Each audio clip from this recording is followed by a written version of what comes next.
Summer is here. It's red hot, and so are the Braves. They've won 15 of their last 16 here at home.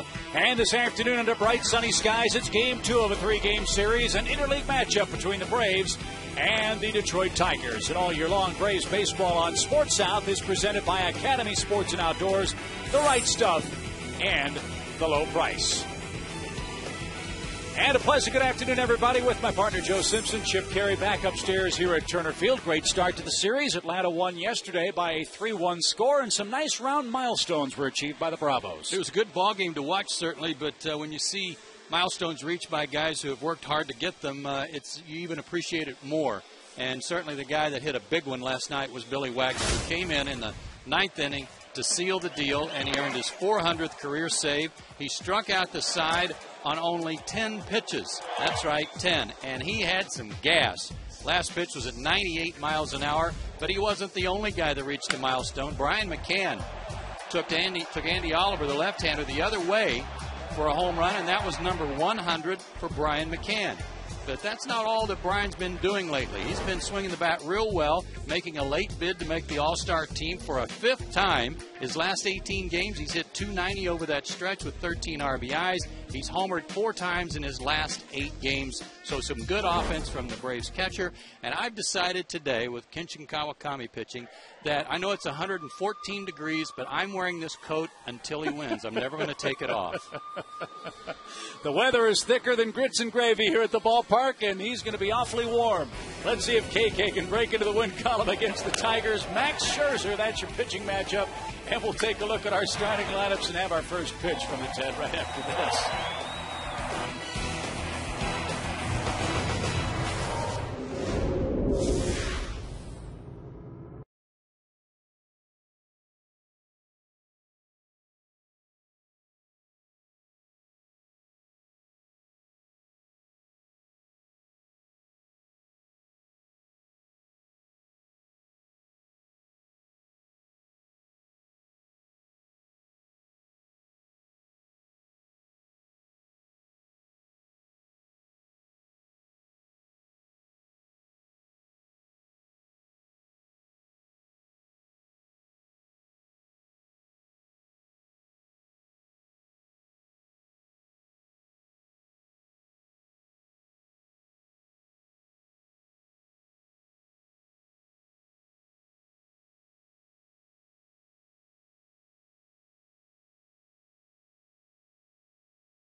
By Blimpie and by Geico.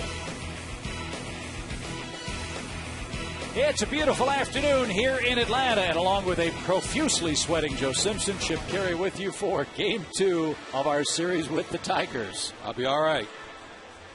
And hopefully KK will be, as well as our broadcast today on Sports South, presented in beautiful high definition by our friends at H.H. Gregg. Very festive weekend here in Atlanta, the inaugural Alumni weekend at Turner Field.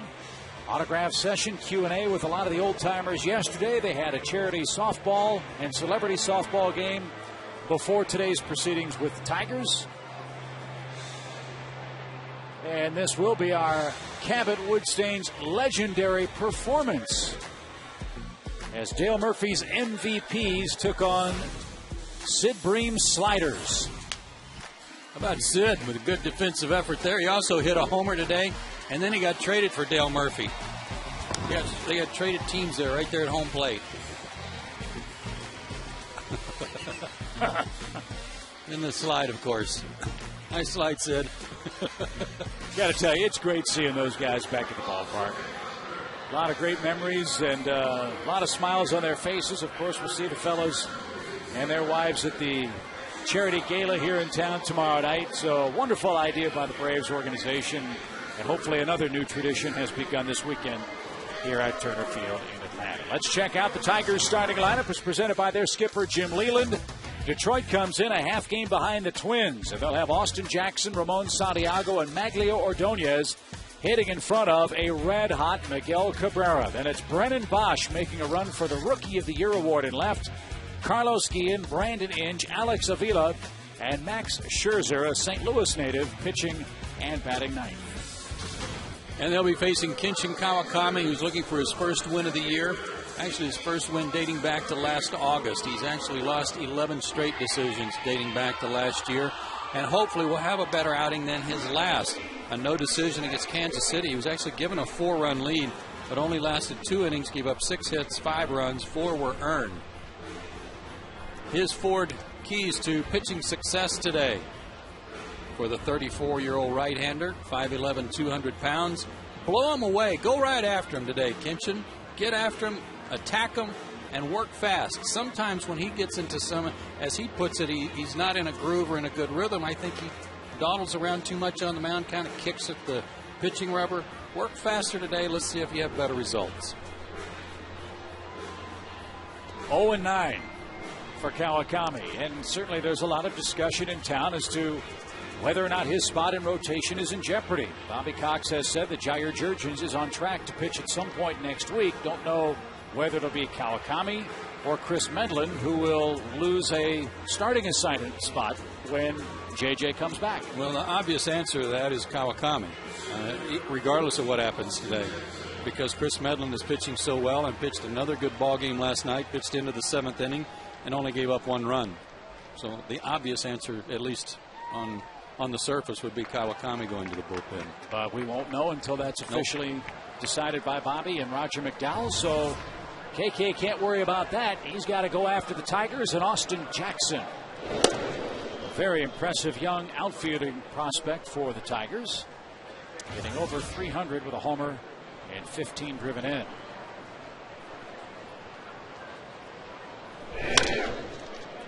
And a leadoff single. So on a 92-degree day, things already getting hotter for Kawakami. A leadoff single for Austin Jackson. Gregor Blanco gets a start in the outfield for the Braves today, flanked by Cabrera and Hensky. Usual lineup around the horn with Brian McCann working behind the plate.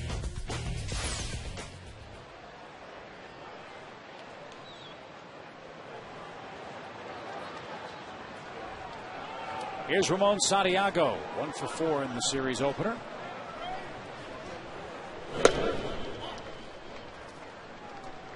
Ball 1 high. Santiago was signed as an undrafted free agent by the Tigers back in 2005. And been with their organization before that. In fact, went to the Seattle Mariners in a trade for Carlos Guillen, with whom he now plays. Yeah, they got them both now. Tigers do.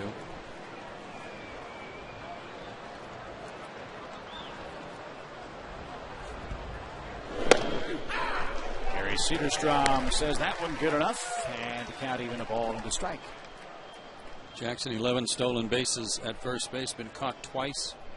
Here's the rest of your umpiring crew.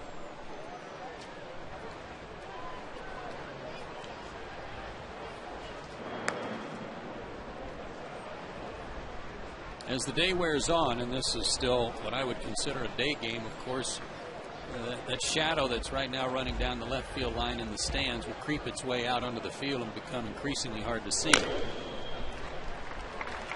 Latter stages of the ball game might be very hard for the hitters to pick up the baseball, so it'd be a good idea to score early.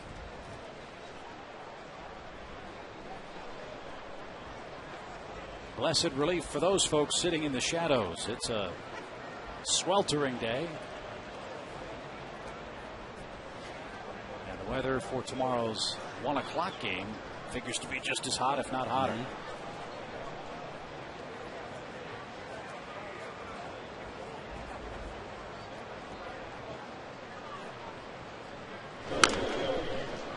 That's foul past first. And Santiago stays behind in the count. 1 ball, 2 strikes.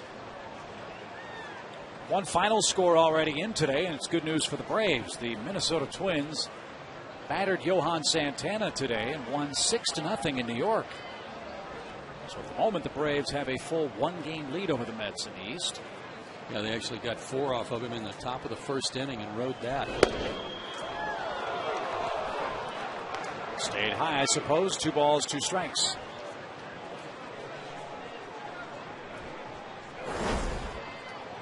Fox track showing us that curveball was right on the upper corner.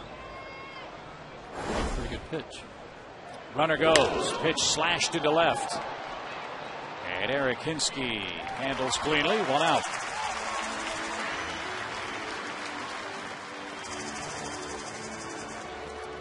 This Detroit team has a good bullpen, especially at the end of the game. They've got some guys that have been pitching well and healthy again. They can score runs. The middle of their lineup is potent as anybody in the American League. They don't catch the ball very well. They're near the bottom of the league in defense, but their starting pitching's been a little inconsistent too. So they've got to get some of their starters on track if they're going to make a run at the Central Division title. They're a game behind Minnesota with the Twins winning today, and Ordonez jumps the first pitch, and another lazy fly to left. That helps. 2 out. They had to feel very good about the kid Oliver who pitched last night. I'd like to get your impressions on his major league debut. I thought he was terrific. I mean, he was throwing strikes. He had the fastball that we all expected to see, at times 97 miles an hour. He had a good breaking ball that he broke out later that he seemed reluctant to use early on. He threw pretty much about 85% fastballs, but he was around the plate and pitched a good game. But the Braves were able to beat him and his Tiger mates. 3-1 was the final. Now you've got Cabrera up, and this guy is really having a renaissance season for the Tigers. .331 average, 19 homers, 61 runs driven in. Hard to believe it, but Miguel Cabrera is still only 27 years old. Yeah, it's amazing. Runner goes, breaking ball, and no chance to get Jackson. And he's in successfully with his 12th steal of the year.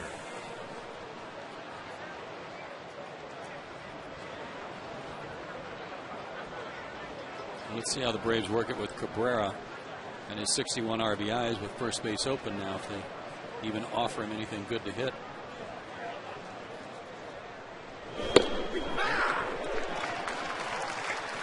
We were talking about this last night, Chip, Ernie and I, about how, you know, you talk about the best hitters in the game, and sometimes this guy's name never even comes up. I don't know if you forget about him because he's in Detroit now or what the deal is, but I mean, should be considered every bit as talented as Albert Pujols, who's always the first guy who comes to mind for everyone. Well, I think Gretchen Caney had a trivia question earlier this year talking about some great offensive achievement, and he was one of the answers, and you're right. We didn't even come up with his name. Just like Andrew Jones with the Braves was a star at such a young age with the Marlins. Now playing for the Tigers. And turning around his career certainly has been great, but turning around his life too. Yeah. Yeah, he's in better shape than he was a couple of years ago. That's for certain. Better shape than he was last year. And closing in on 230 home runs already. And playing in a gigantic park. He stays alive. 1 ball, 2 strikes.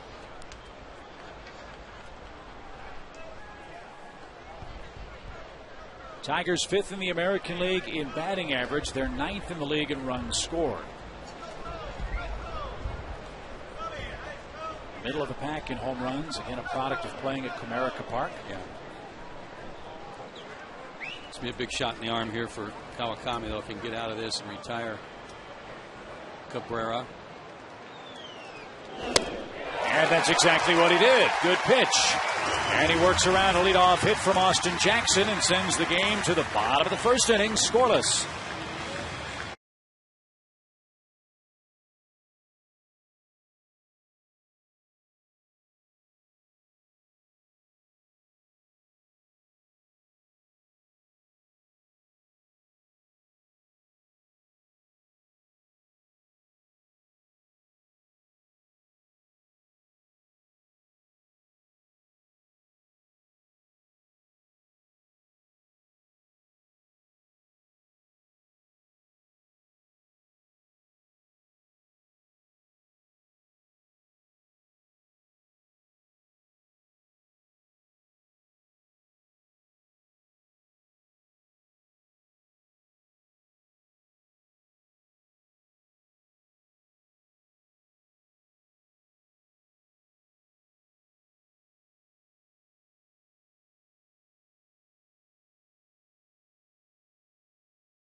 Braves are in the middle of a nice long stretch at home, and you know how well they've played here at Turner Field. Let's see how Bobby's lineup looks today. A noticeable difference at the top.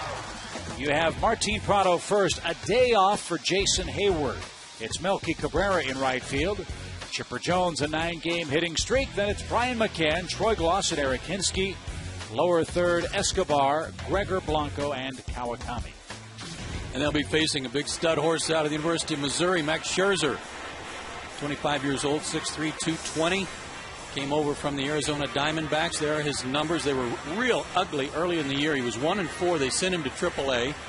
He pitched a couple of real good games at Toledo. Came back, and he's gone 3-2 with a 3.48 ERA since he came back.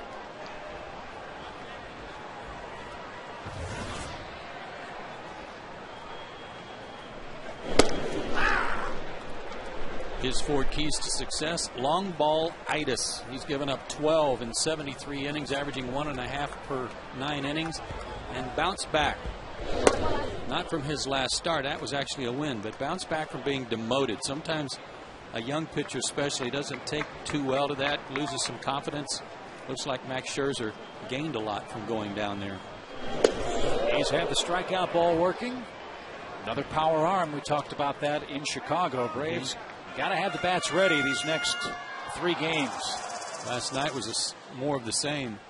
This guy throws mid-90s, but his fastball's pretty straight, and that's why he gives up some long ones. Pop foul by Martin Prado, who was 1 for 4 last night. Prado still leads the league in hitting, still has the most hits, still has the most multi-hit games. And I'm not seeing the latest All-Star tabulations. Is Prado caught Utley? Fouled at the plate, and he had a seat. Yeah, all right.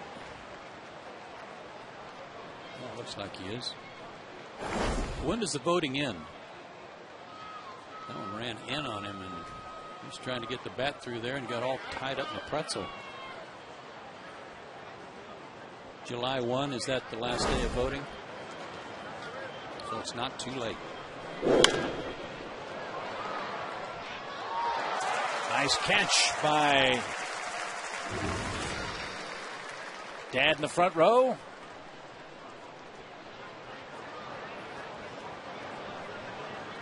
Now he's got to catch one for the little girl. Pressure's on. 2 balls, 2 strikes. Fair down the left field line. He's done it again. A leadoff double for Martin Prado. He's something.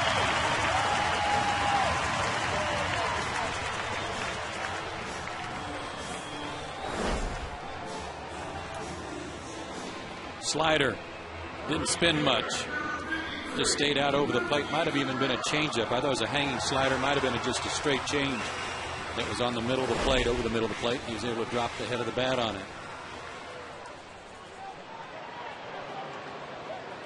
See if the Braves can chase him home with Melky Cabrera in the box. Dave O'Brien, the Braves beat writer for the Atlanta Journal-Constitution, was reporting right before the game, Chip, that Jason Hayward has admitted that his thumb's bothering him. And Dave is reporting that he is going to see a hand specialist Monday. Into center field, Jackson makes the play. 1 out. But he is going to be out of the lineup, or expected to be out of the lineup, for a couple of days, according to O'Brien's report. Certainly the numbers for Jason in the month of June reflect that something was affecting him. He's been well under 200 and a lot of strikeouts. A lot of strikeouts, and we thought it was getting better, and it hasn't. So you want to know why those numbers are the way they are. It's obvious that his left thumb is still not something that allows him to grip the bat like he wants to. So Melky can't chase Prado to third. Now Chipper's up, and he's been red hot. And he's always hit Scherzer very well. 4 for 8 in his career against him. 2 more hits for Chipper last night. And 13 hits in the 9-game hitting streak.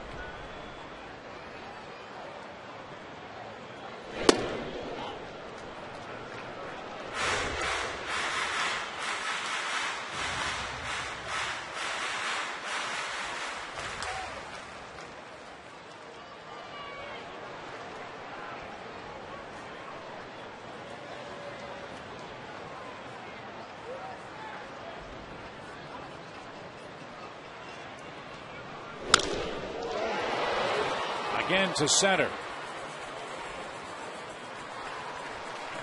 And it's up to Brian McCann to keep the first inning alive for the Braves. Prado's still at second base. Scherzer struck out a bunch of guys lately. 41 strikeouts in his last 31 innings coming in. And he got in on Cabrera's hands, and he got in on Chipper's hands there that caused the pop-ups to center. That was 94 to Chipper. Well, let's see if Brian can get to 101. As I showed you earlier, he hit his 100th home run in last night's game.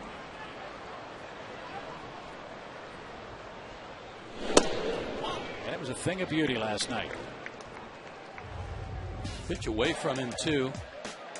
A left-hander that had not given up a whole lot to lefties in the minor leagues, making his major league debut, gave up his first big league homer to Brian McCann.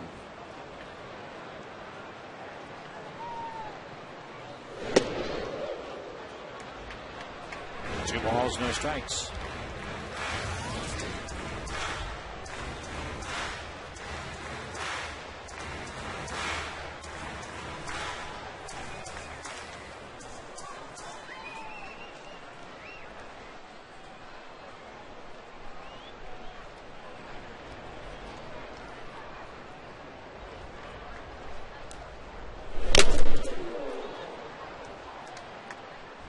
Nice way for Avila to start his Saturday. Had the mask knocked off with that foul ball.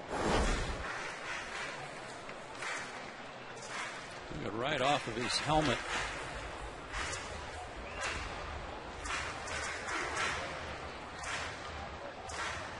Ouch. Already sweating bullets back there on this hot day.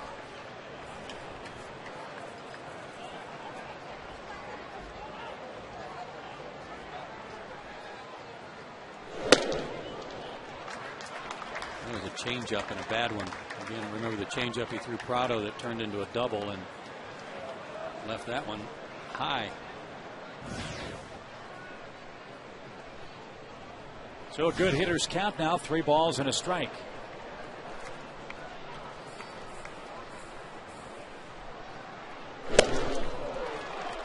.95. Scherzer's pitched well against the Braves at times, but especially here at Turner Field.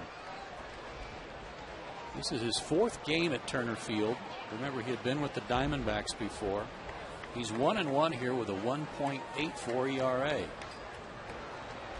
1-2 overall against Atlanta. And another fastball, that one at 98 and letter high to retire the side. Scherzer pitches around a leadoff double.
As the Braves and Tigers do battle this sunny weekend in Atlanta, we invite you to get your tickets today for the Braves' 4th of July weekend, July 2nd, 3rd, and 4th. Fans have 2 chances to see the #1 fireworks show in the Southeast on Friday night and Sunday night.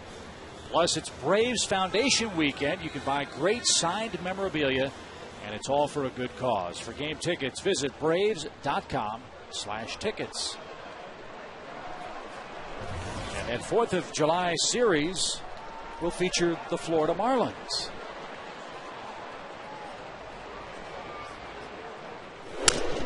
And Brennan Bosch pops the first pitch up left side. Chipper Jones near the railing, leans in and makes the play for out #1.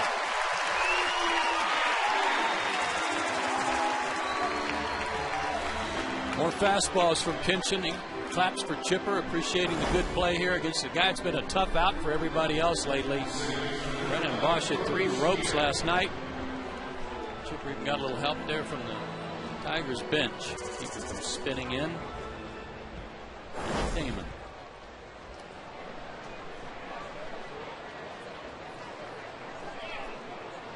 Here's Guillen. Carlos hitting .283 with 5 homers. Another fine ball player from Maracay, Venezuela.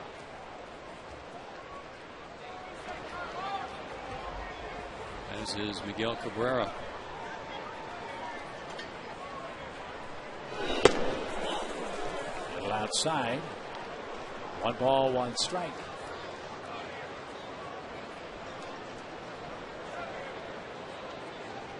After the Tigers leave town, we'll have the Nationals in Monday, Tuesday, Wednesday, then the Marlins. Then we hit the road before the All-Star break. Big series with the Phillies and Mets on the road.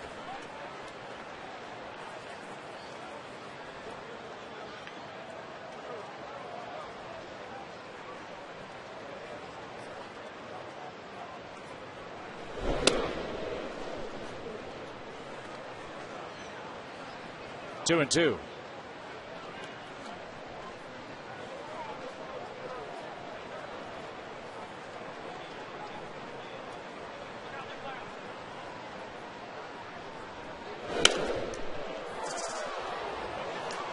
Another good fastball. It had good location.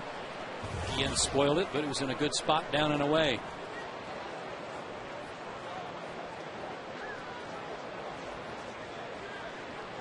Was Guillen part of the Randy Johnson trade that sent Randy to Houston? Is that how he ended up in Seattle? I don't think so. I thought he was a Seattle guy all the way. Let's see. Check the book. He was. Freddie Garcia and John Halama for Randy Johnson, July 31st of '98. That's how he got there. In the air to right, Melky drifts back. And Kawakami has his second out here in the second inning. Time for a money and energy saving pride idea from Georgia Power. Change the air filters in your heating and cooling system regularly. Go to GeorgiaPower.com for more energy saving tips. Georgia Power is a Southern company.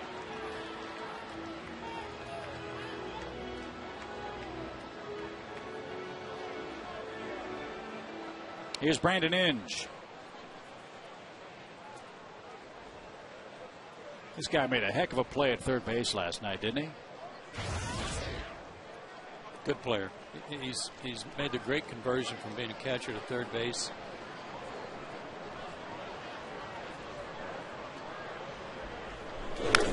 For a while with the Tigers, he was a man without a position. Yeah. They had Pudge Rodriguez, so Inge couldn't catch every day. Didn't play third base every day, so they 60 starts behind the plate, 50 starts at third base, some DH, some outfield work. And then when Pudge went to the Yankees, he got to play a lot more. Now he's healthy and handling the hot corner beautifully for the Tigers. But when they got Miguel Cabrera, there was talk that Cabrera would automatically play third for the Tigers, and Inge said, not so fast, you know. I don't want to play first. I don't want to move back and over and learn another new position. How about that? A player of Cabrera's caliber is the guy that moves to play first base, and Inge stays put at third.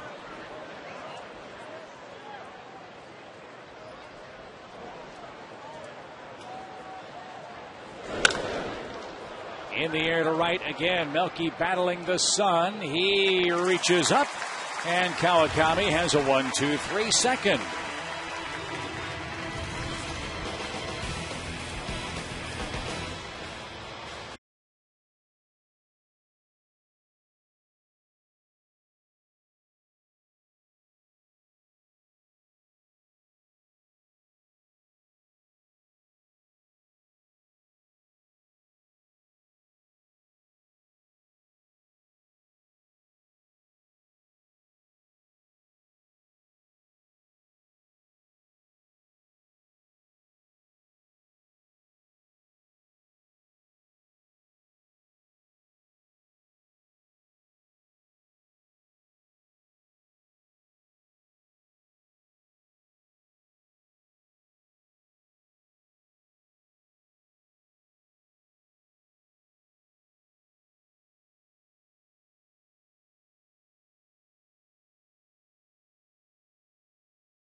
And how's this for a great pitching matchup? Our AirTran Airways schedule features Hansen and Verlander.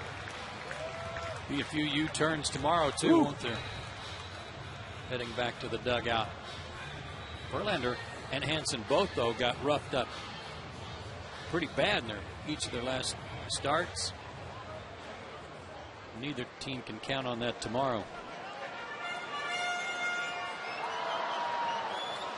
So Max Scherzer back to work with a strikeout today, facing Troy Gloss. Troy batting .270 for the year. 55 runs batted in for the Braves' first baseman. That's good for second in National League play. David Wright of the Mets has taken over the RBI lead. Well, I can promise you he didn't get one today. Yes.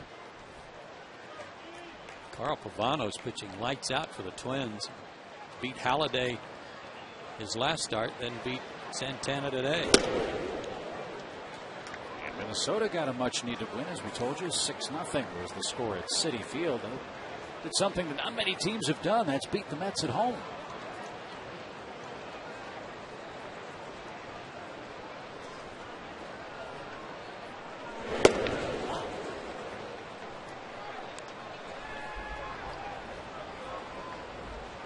Usually we get a smell of some of the concession food here at the ballpark, kind of wafts into our booth.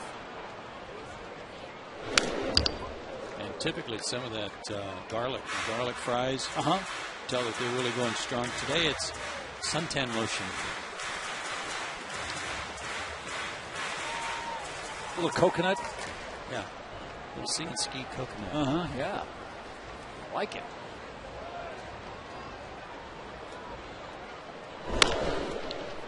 Inge at third gives ground. And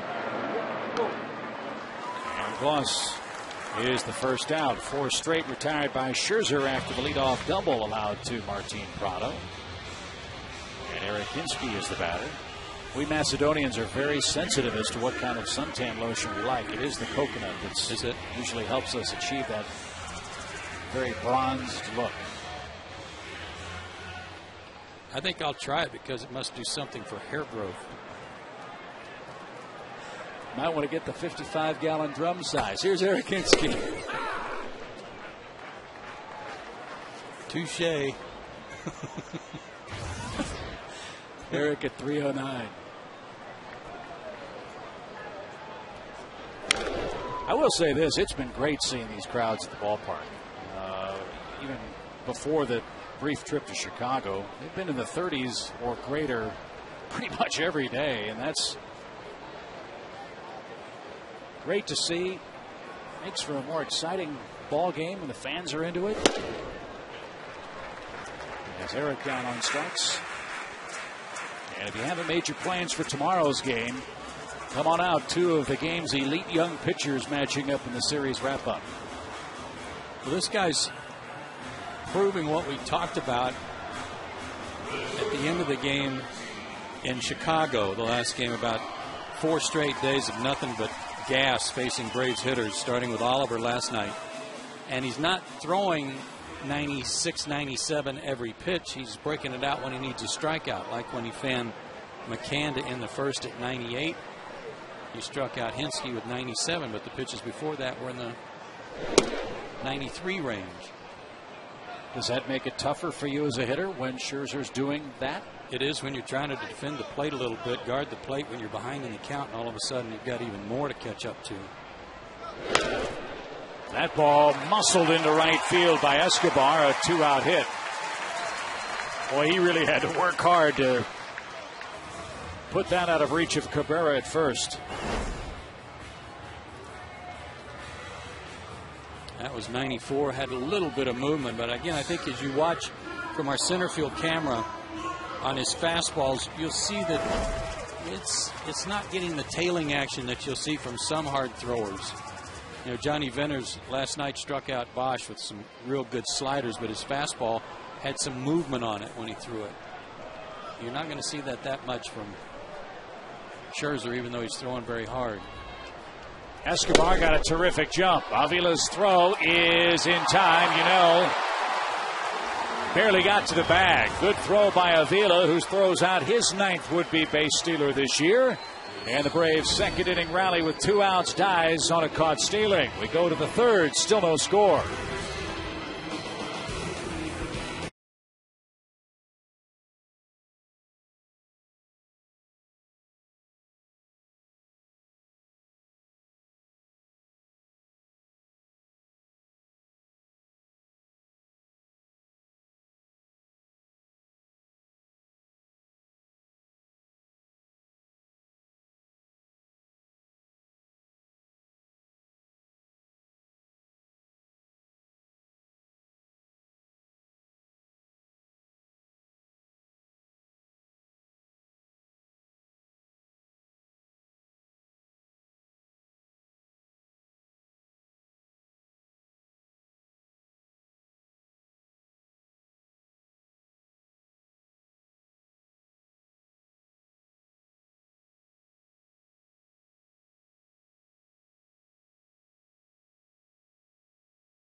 TNT Uverse by McDonald's and by Georgia Power. Beautiful day continues in Atlanta. We have scoreless baseball through 2, and we invite you to see the Braves and Gwinnett Braves for one low price with the double play combo pack for only $20.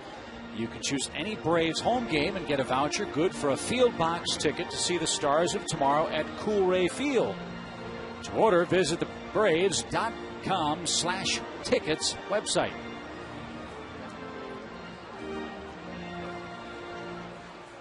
Good day to bring something to fan yourself with, that's for sure. That shade moving down the grandstand down there in the field boxes behind the Tigers dugout is creeping closer to the dugout, which means it's creeping closer to the field. Anything to cool the folks off on a 92-degree day at the ballpark. And Alex Avila, the pitcher Max Scherzer, and then Austin Jackson coming up for Detroit. A lot more fastball so far today from Kawakami.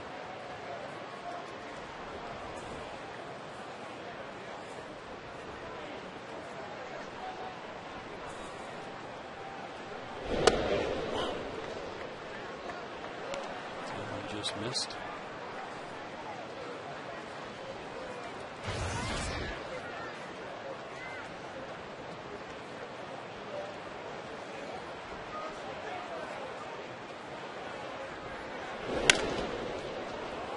Avila pops it up to Chipper at 3rd.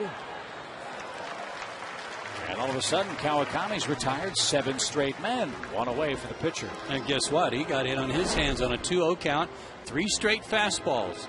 This one kind of rode up and in on Avila a little bit, and he had to fight it off. But didn't try to trick him 2-0. Just went right after him. Good results so far with that. Here's Scherzer. First at bat of the year. Of course, the Tigers in the American League use the designated hitter. And to your point about Kawakami, that's proof positive. You don't have to throw 98, but if you throw 91, 92 and have the ball move, you can really cause hitters problems. Well, I think when he throws a lot of off-speed stuff, sooner or later you're going to find one that's not working real well, that you're not throwing well that day. And the hitters will let you know quickly. That's down the right field line, but slicing foul.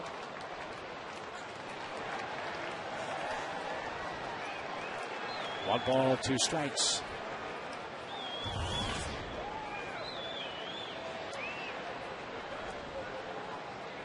Scherzer out of Chesterfield, Missouri. That's in West St. Louis County.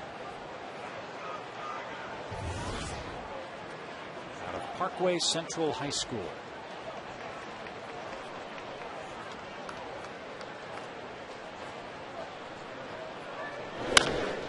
And he will bounce to second. And 2 men are out.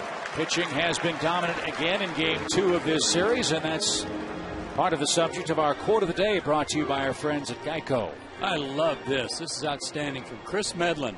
My first win, my first hit, blah, blah, blah. This surpasses all that. This is tops for me, being part of setting up Billy for his 400th. Definitely what I'll remember most. I thought that was really cool. I think that tells you what kind of an impact Billy Wagner has had on his teammates.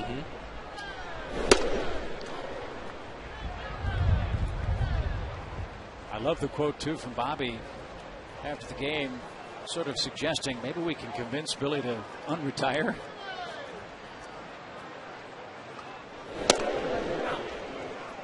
And Billy said, fat chance, that's not going to happen. But the Braves did honor him before the game, and justifiably so, for reaching the 400 saves mark.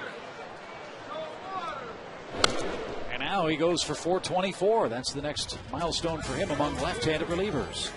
A beautiful crystal ball there presented to him by General Manager Frank Wren and Bobby Cox.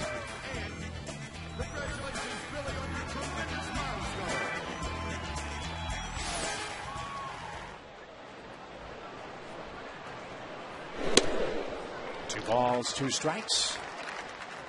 Joins an elite group. Not that many people with more than 400 saves. His first in June of '96. A 3-inning save against the Giants. Saved it for Mike Hampton.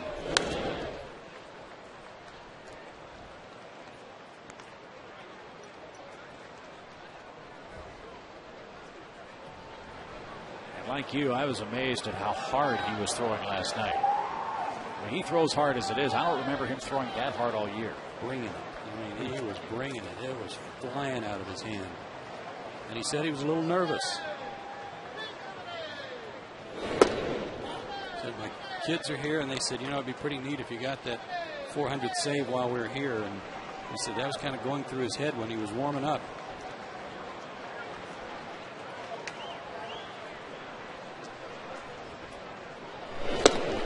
Took a little off, and Jackson is down swinging. Kawakami has retired 9 men in a row and sends this game to the bottom of the 3rd inning. Still no score. Good pitching on both sides in game 2 of the series.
Lower portion of the Braves order up in the third inning this afternoon here in Atlanta with Joe Simpson, Chip Carey with you. Gregor Blanco, Kenshin Kawakami, and Martin Prado coming up to face Max Scherzer.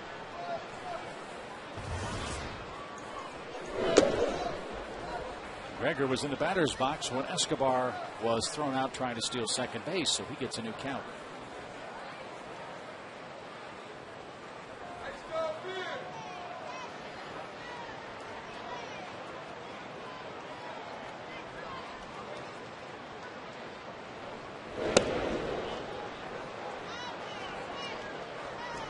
Ball one, strike one. Every race in Major League Baseball, 4.5 games or less between first place and second place. Tigers a game behind Minnesota. The Braves are a game ahead of the Mets. Boy, great storylines all summer long. It looks like we're going to see throughout the sport. Be fun to watch and follow.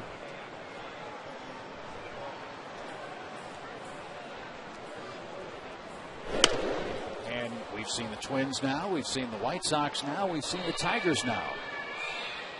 We know what the Braves can do in the National League East. A lot of baseball left to be played, I think, frankly, with all of the teams in the division. But your impression of what you've seen out of the AL Central? Well, the White Sox were very impressive because they're red hot right now. I mean, it was just a couple of weeks ago they were 9.5 out, so they have caught fire. That's bounced off the plate. Tough play, Cabrera, and he made it. Scherzer to the bag. Beautifully done.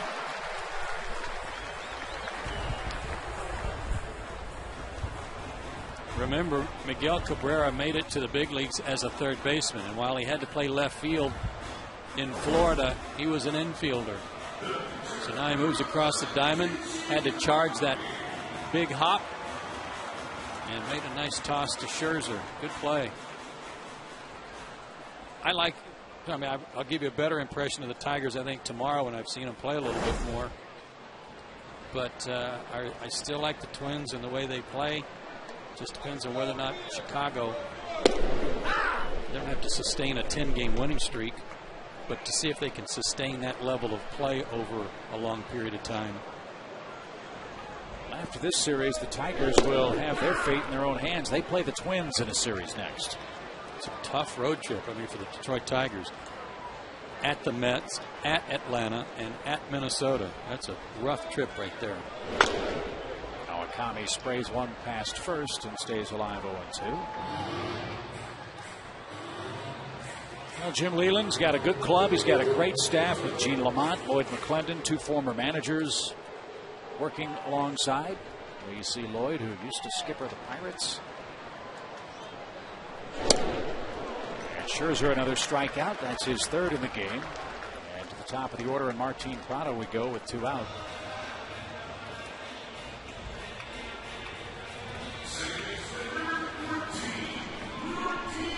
And you know the Tigers would like to erase the disappointment of the final week of last season when they had a nice lead in the Central, let it slip away, and had to play the Twins in a 163rd game to determine who went to the playoffs, and they didn't go.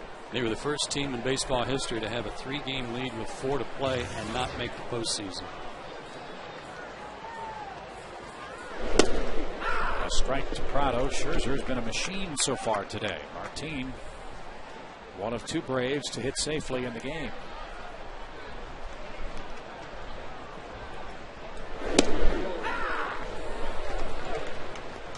One thing Scherzer is doing today that I don't remember him doing is how relaxed his motion looks out of the windup. He's very collected at the top of his windup right there, and not rushing to the plate, and yet the ball's still coming out of his hand with a lot of heat on it. 30 strikes and only 12 balls so far out of 42.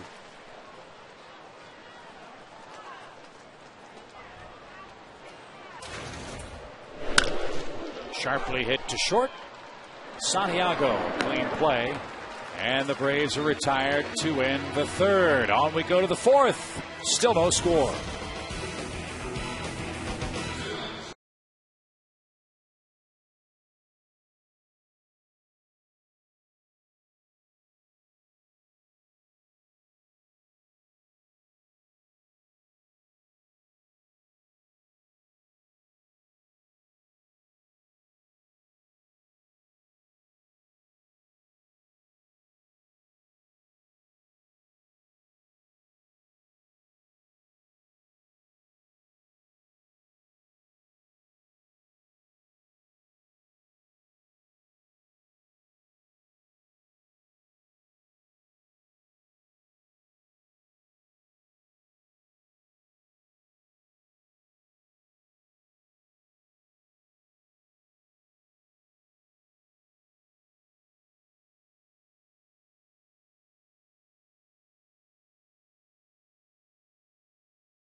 the low price.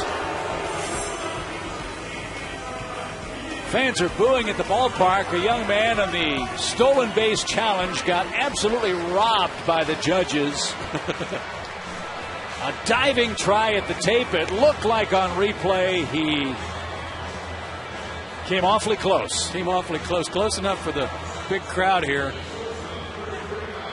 who, when he was not awarded the prize, the people running the race got lustily booed. Give it to him. Absolutely. Come on. The guy dived on the warning track. Right. He laid it all out. He's going to have to go to the infirmary. What a bummer. Here's Santiago to start the fourth. He flied to left. Now he'll ground to short. 10 in a row retired by Kawakami. Let's look at our AT&T Uverse trivia question this afternoon. Brian McCann, one of 3 catchers to record 100 homers with Atlanta. Can you name the other 2? So all 100 came with Atlanta. With the Braves, correct? Yeah. I'd go with Earl Williams as one. Yeah, that'd be a good guess. 31 year. His rookie year. 2. And I was going to go way back to Bill Naharodny, Biff Pocoroba days, seeing as how it's Alumni weekend here in Atlanta. It's a good call. Bobby Lopez might be a good idea. Toward third, but foul. I'm going to say Bruce Benedict, if for no other reason, just so he doesn't yell at me for not saying his name. Well, we can go down the list. Mike Heath, no, didn't do it.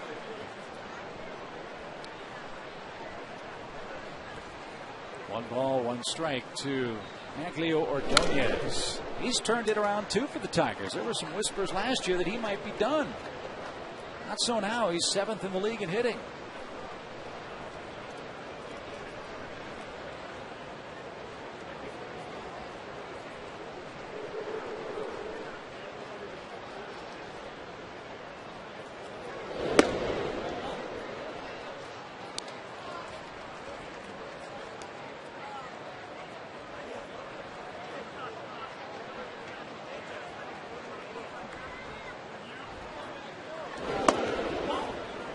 Pitch. Goodness, that just missed.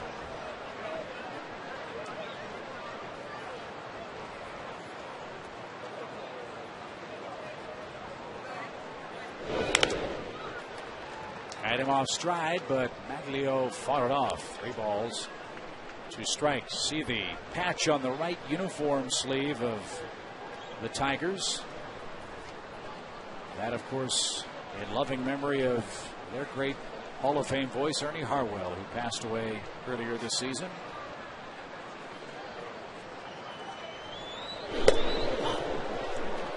Ball 4 ends the streak of 10 in a row retired by the Braves right-hander. Kawakami issues his first walk of the day.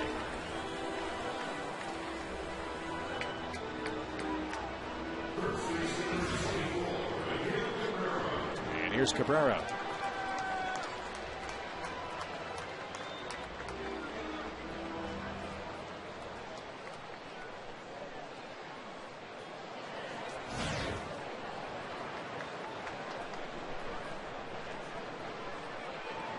Kawakami struck him out to end the Tigers' first. And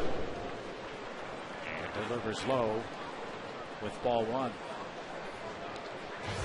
A lot of hitters these days wearing sunglasses when they hit during day games. Cabrera just wearing some eye black. Try to knock down some of the reflection.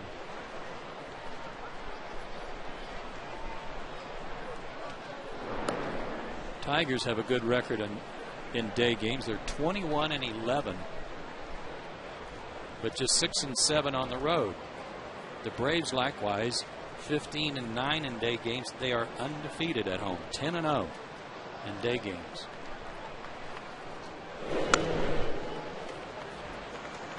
Ball 2. Well, heck, let's just grow a little ivy on the fence and take down the light standards and go get them. Just unplug them. Yeah, like it.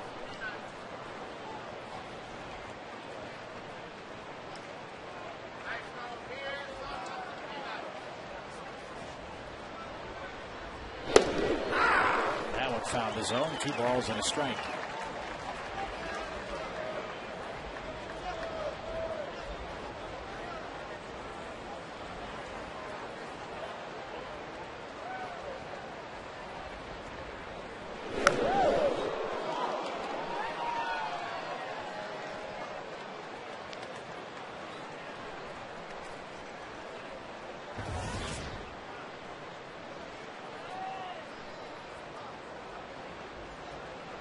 Caught a break there that the baseball found the bat, where he'd be facing another hitter's count.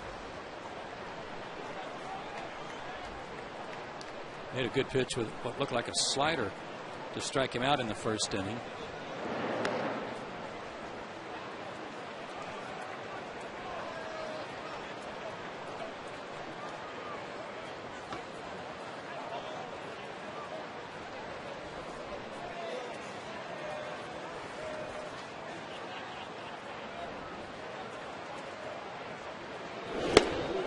And another breaking ball fools Cabrera.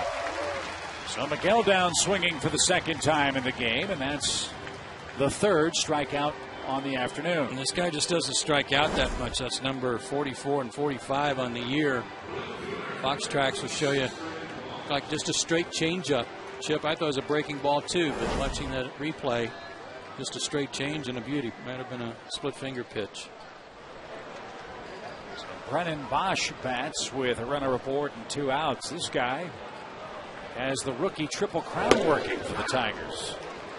Highest AL rookie batting average, most rookie homers, most rookie runs batted in. He hit 3 ropes last night into different parts of the ballpark. A 3rd round pick by the Tigers out of Cal Berkeley. With Johnny Damon, Jim Leland has a real nice 4-man rotation for his outfield. Can't play all those guys with no DH. You got Johnny Damon with the other 3 outfielders. That's a real nice looking lineup. Plus, this guy hits so well against lefties. Last night, before that at bat against Venners, when Johnny struck him out, he was 20 for 42 against lefties.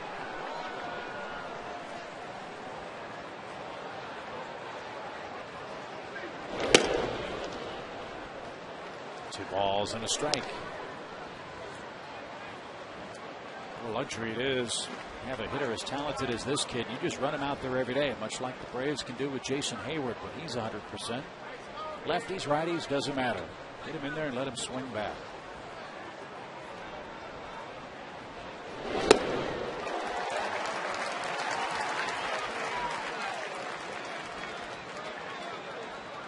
I understand our graphics coordinator, Gretchen Caney, is listed as day-to-day after suffering an elbow injury. She's going to have to go see Dr. James Andrews, see if she'll be okay. That can happen on a slider.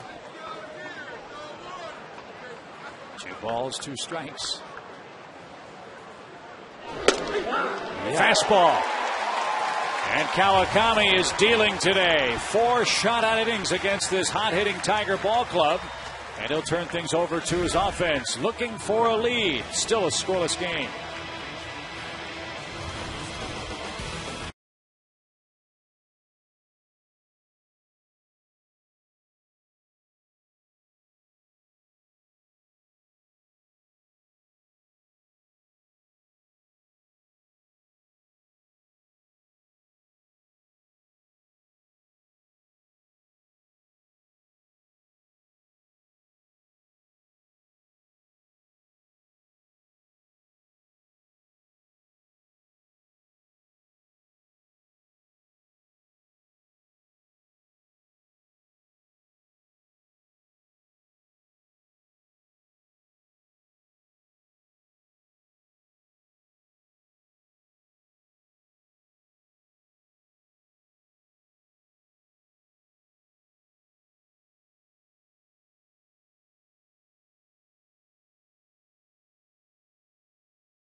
bottom of the fourth inning. That means Melky Cabrera, Chipper Jones, and Brian McCann.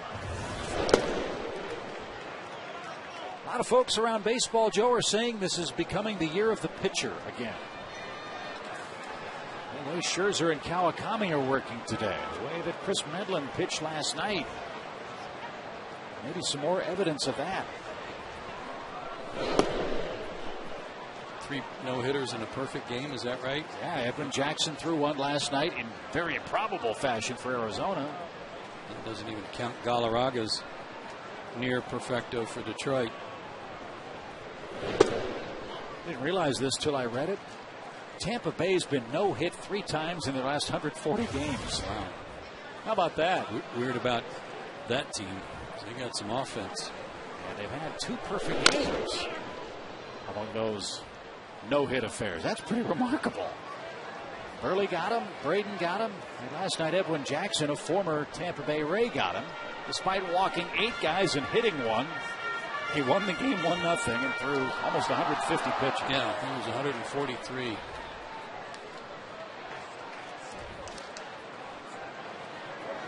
$149.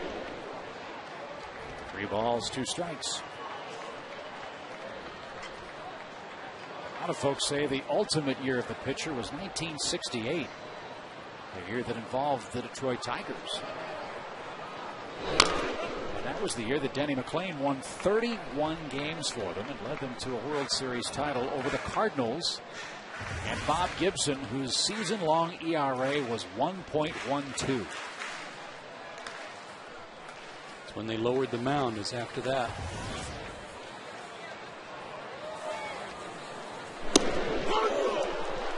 Melky chased a high fastball and knew it and is struck out. That's 4 for Scherzer.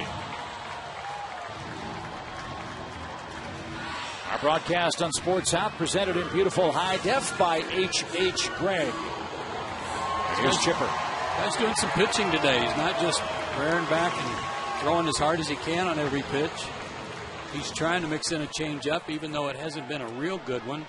At least it's in the hitter's head a little bit.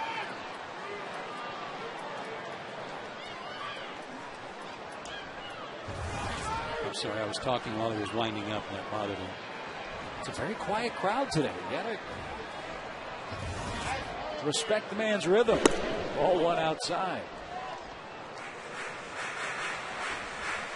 That's one of the fun things about our game. You see a kid his first, second start in the big leagues. Might not see him for a couple years later. It's fun to see how they evolve. And this guy obtained in the trade with the Diamondbacks that sent Edwin Jackson and Ian Kennedy to the desert. It's paying dividends for Detroit too. A trade that helped both clubs.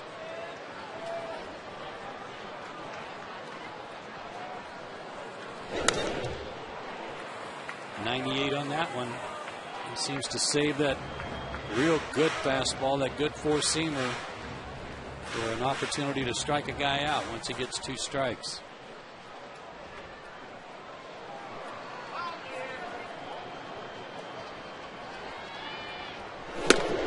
Chipper has talked in recent days about the change in his swing. What he realized he was doing was letting his hands cast out away from his body, which caused him to kind of sweep the bat. Now he's kind of keeping his hands inside the baseball, and as he described it, kind of dropping them in the slot like a golf swing. And against a hard thrower, you have to do that. If you let your hands get away from your body and try to drag the bat through the zone, you have no chance. Well, they're going to have plenty of practice today, tomorrow, and Monday. Scherzer today, Verlander tomorrow, and Steven Strasburg here Monday night against Washington.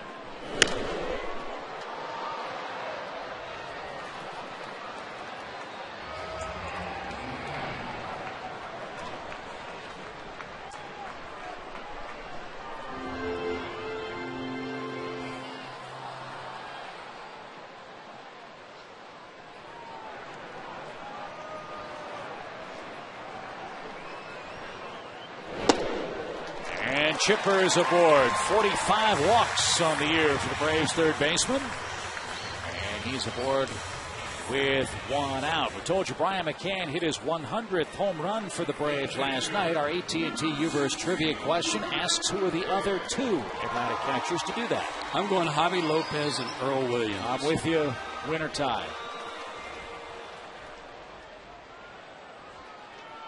See, we just didn't go far enough back. I'm trying to go old school. Yeah. Alumni. We get points for like 50. Partial credit? Yeah. No balls and a strike to McCann. This guy saved his best fastballs for Bryant. One at 96, one at 98, one at 95.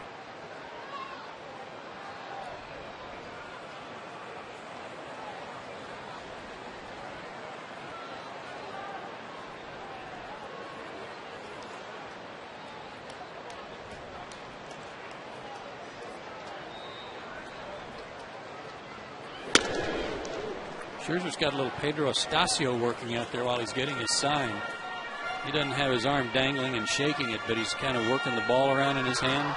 Check him out when he's looking in.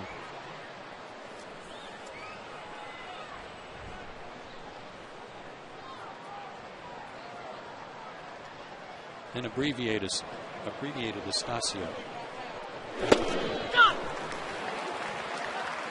Ryan chased a bad ball as well. He and Cabrera unhappy with their swinging strikeouts. And that's 5 in the game for Scherzer. Well, it looked like it had a little movement to it. He worked it to the outside part. No. Came off the plate. Brian went after it. So 46 strikeouts for Scherzer in his last 34 2/3 innings.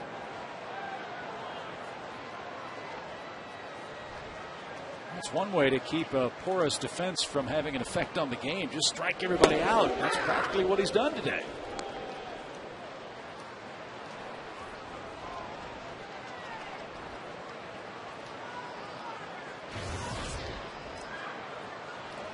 They've all been swinging.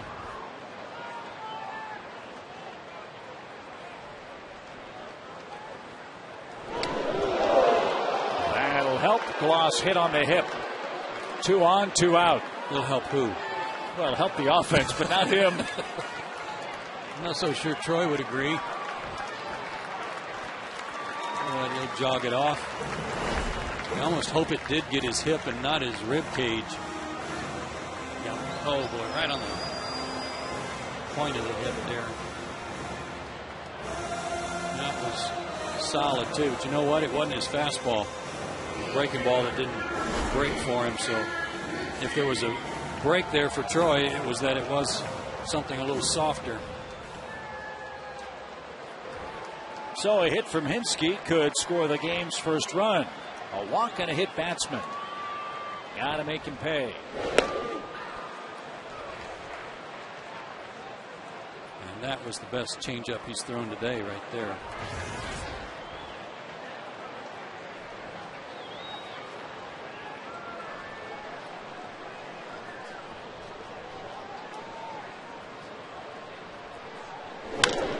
Popped him up.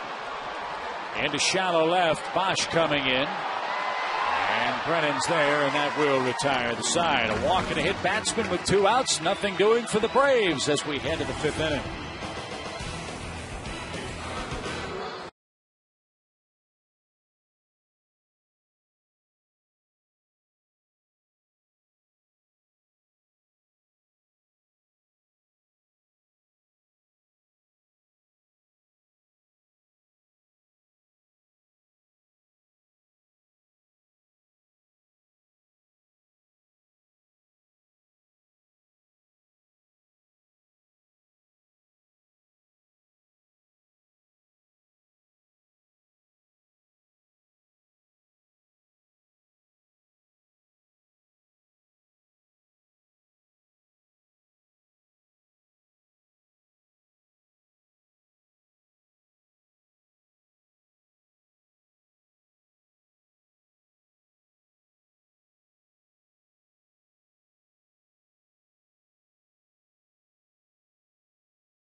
Let's check out our Academy Sports and Outdoors leaderboard and show you where the Tigers have ranked in interleague play. They've been pretty good.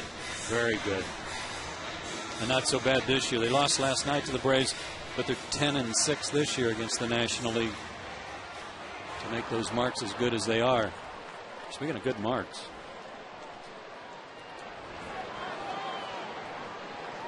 Well, if there's a decision to be made about a rotation spot, at least to this point, Kawakami's making that decision as difficult as he can. One hit shutout through 4.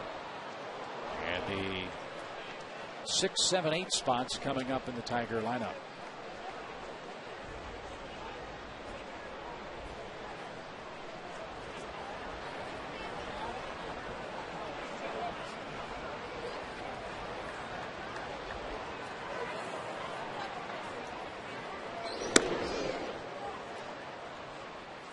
I just really like the fact that he's used his fastball more today.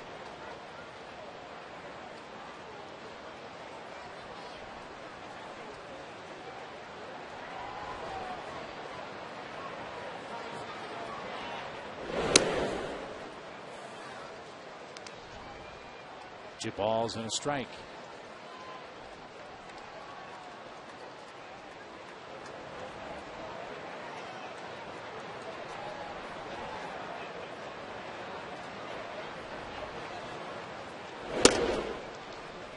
More good news on the scoreboard today. The Phillies are losing. Toronto enjoys a 3-0 lead in the 4th inning. Those are listed as home games for Toronto, but they're playing them in Philadelphia. Those are the G20 Economic Summit in Toronto. Ground ball will retire Guillen. 4 out number 1. Mets already lost today, so go Jays go. Get your tickets today. Tim Hudson, Steven Strasburg here Monday night. Don't miss Coca-Cola 2-for-1 Upper Reserve tickets on Tuesday. Toyota's 2-for-1 Outfield Pavilion tickets on Wednesday. And for game tickets, visit Braves.com/tickets or call 800-745-3000.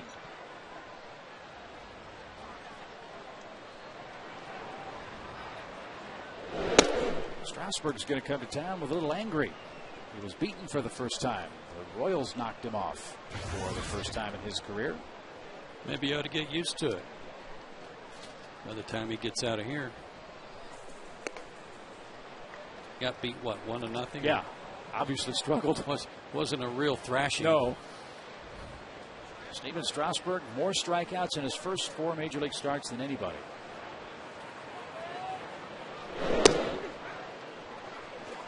More than Frank Tanana. More than Frank Tanana. 41, it said, in his first 4 starts. More than Nolan Ryan. Yeah, I think so. He's a somebody, right? More than Steve Carlton. Yeah. I've got a few more. We're only in the 5th. Keep going. So that'll be a treat. And it's great for baseball. Yeah. See Strasburg doing what he's doing. But the Nationals need a little more help than just Strasburg. They've had a rough patch of late. And Inge is aboard with a 1-out walk. Second free pass issued by Kawakami today. And Alex Avila comes up. He's their catcher. And if the rumors and all reports are true about Bobby Valentine perhaps becoming the new manager for the Florida Marlins by the time they come to Atlanta, yeah, it just adds a little more spice to the National League East. Bobby Valentine was supposed to interview with the Marlins, then was supposed to talk to him on the phone. That apparently hasn't happened. And after the Marlins finish up their series on Sunday, they've got to fly to Puerto Rico and play the Mets down at Hiram Bithorn Stadium, and then come here.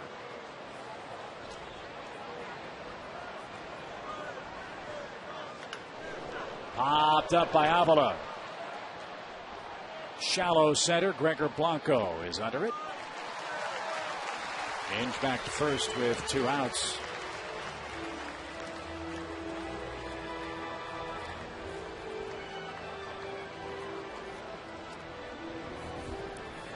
And Edwin Rodriguez is the interim manager for the Marlins. He's from Puerto Rico, so Florida may let him manage in his. That's a good thing. Native land against the Mets. As Max Scherzer down a quick strike.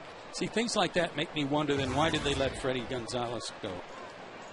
You know, if you're just going to bring a guy in to manage for a few days so he can go to Puerto Rico and manage in his homeland and then replace him with someone else, what was your objective to begin with? The only thing I can think of is, with every passing day, as well as the Braves, the Mets, and the Phillies were playing, if a managerial change is going to spark your team, you might as well get on with it. And that's the only thing I can think of. Well, and keep in mind, they've got a baseline to go on there. I mean, it happened once where they made a managerial change in the middle of the year and they won the World Championship when Jack McKeon took over. So maybe they think they can strike again. Not that easy. When we see Dave Van Horn and the rest of our friends with the Marlins, they'll give us the reasoning as to why Freddie was relieved of his duties. As Chipper will handle a chance at third and throw on the run. And that sends this game to the bottom of the fifth inning. Give KK his due. Kenshin's pitching a good ball game.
For the Braves. Rally time. Yes. It's so hot, I think you should probably take off the sport coat when the Braves are hitting. I'm pretty much motivated not to. Pretty pointless at this time since the top of my khakis are all soaking wet. Sweat pouring down, but hey, I got my jacket, so I'm ready. It's a little too much information, quite frankly. Here's Escobar. Muscled a single to right his first time up and was thrown out trying to steal for the very first time this year.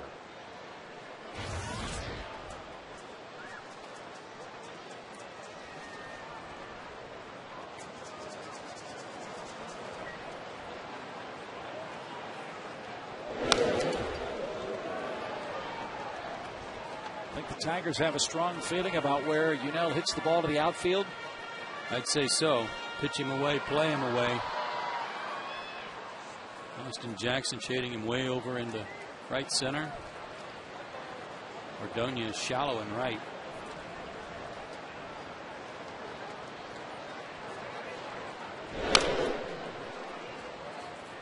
It looks like on his changeup, that he's trying to turn the ball over a little bit. It's like he's kind of coming over the top of it a little bit, not in a full screwball type of attempt, but just in some way to try to slow everything down without slowing his arm action down.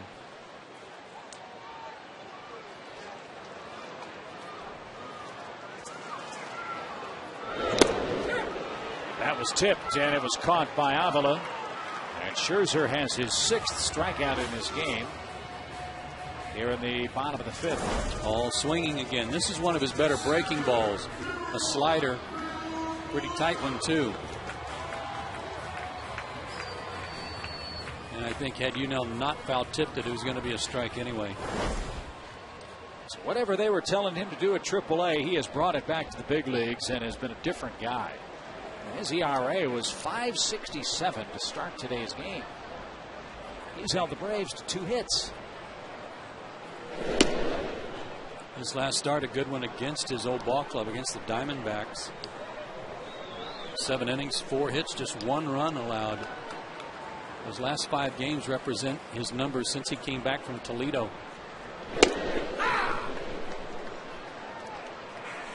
In the 2 games he pitched for the Mud Hens, he struck out 17 in 15 innings. So he regrouped down there. And he's cut down on the long balls. That's what's really plagued him. I talked with Dave Dombrowski, their fine general manager, before the game yesterday, and he really said that's the key for the Tigers right now. They feel good about their offense, but they've got to get their pitching straightened out. This guy pitching as well as he has. You know you have Verlander. And they also have a youngster by the name of Rick Porcello, who was such a big part of their team last year. They too have sent him to AAA. On his first AAA start, 8 innings, 1 hit. So it looks like he'll be back to the big league club pretty fast. Yeah. Won't be a Mud Hen long. No. Is Jamie Farr still on that team? I don't know. From MASH? I don't know.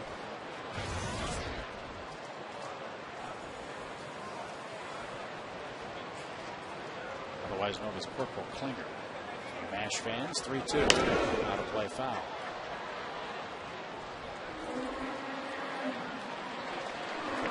Scoreless ball game to this point, and those shadows that I talked about at the start of play today have made their way into foul territory just shy of the baseline on the third base side.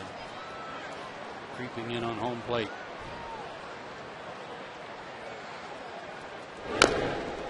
That's bounced off the plate. Up the first base line. Scherzer. And a foul ball ruled by the home plate umpire. Good call. Again, it's not where the player is when he touches the ball, but where the baseball is relative to the foul line. It was that changeup again that he turned over. Bounced fair, but was caught foul.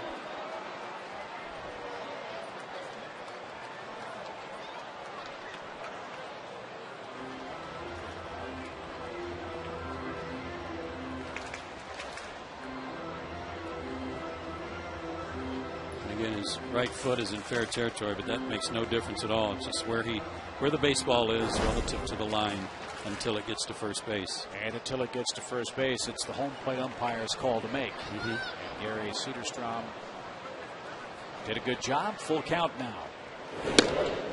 And a 1-out walk to Gregor Blanco, who's got good speed. Now Kawakami bats. 2 hits, 2 walks, and a hit batsman. That's it. Sorry, Chip. It's hard to bunt a hard thrower, but Kinchin will be asked to move this runner into scoring position for Prado. And if the Tigers are smart, they'll be firing that gas at him to see if he can soften it enough.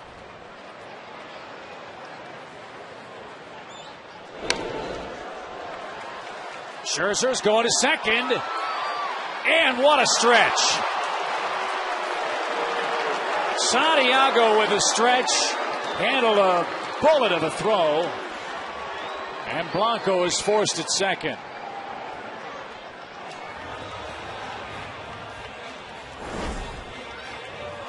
He got it down, but A little too hard toward the mound, and that's what gave Scherzer time to make the play. And what a play by Santiago, not only with the stretch, but handling the short hop, too, as hard as he throws.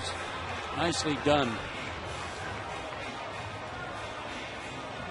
So now Rick Knapp, the pitching coach, out with the pitcher at first and Prado in the batter's box. Martin doubled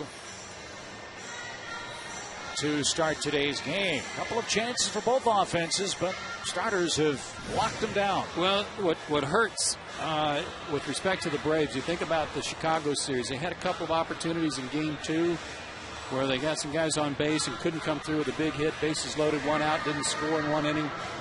And those were the things that they were doing so well during this good run they've been on, is they've been real good situational hitters. And today, leadoff double in the first inning. Cabrera can't get him over. Chipper hits a fly ball that would have scored him. And we don't know what's going to happen this inning, but a failed bunt attempt by Kawakami that might have put a runner, or would have put a runner in scoring position for Martin. Close ball games, they really show up. Those little things just really show up a lot. This reminds us of the final game of that series with the White Sox, a game that you said one mistake might decide it. Might be the same thing today.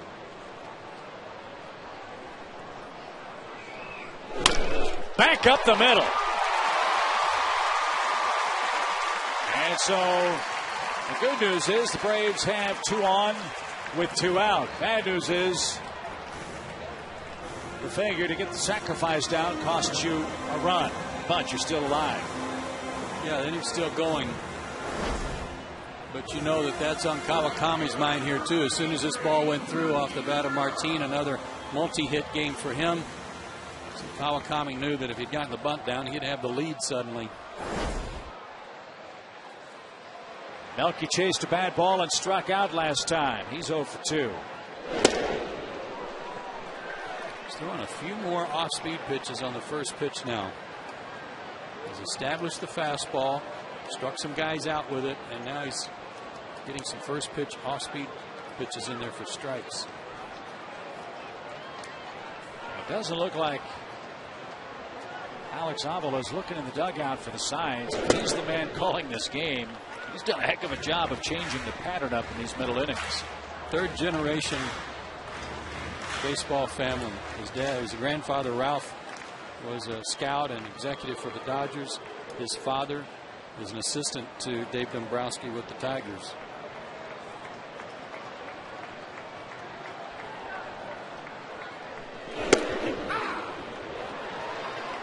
That's a paint job, 1-2 count.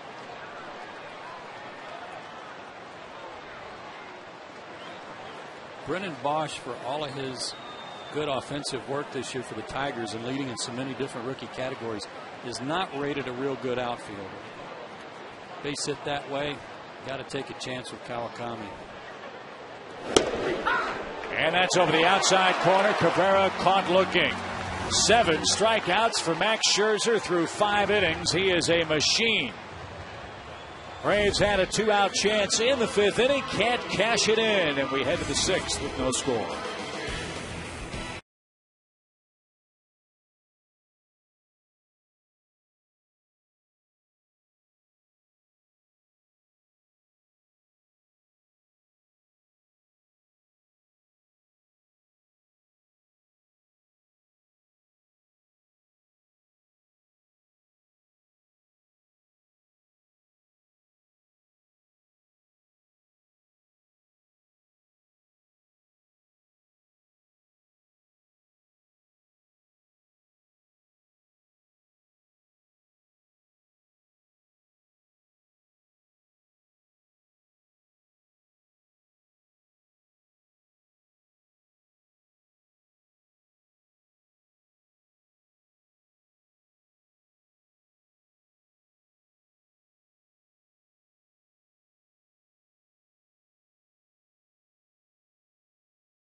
Our Blimpie game summary.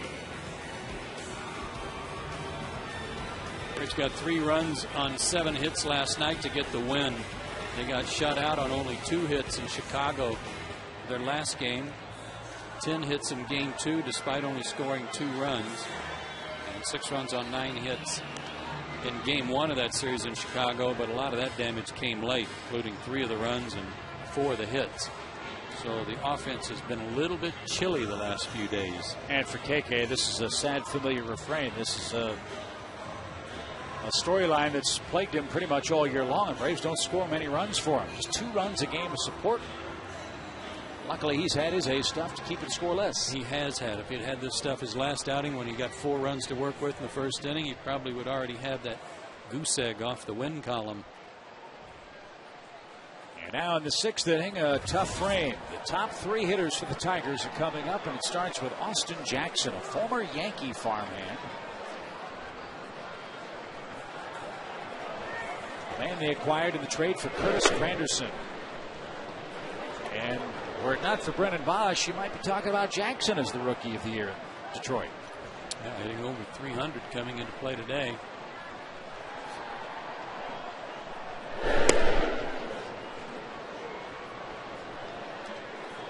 Good defensive outfielder. He can go get him. We've already seen his actions on several highlight reels this year.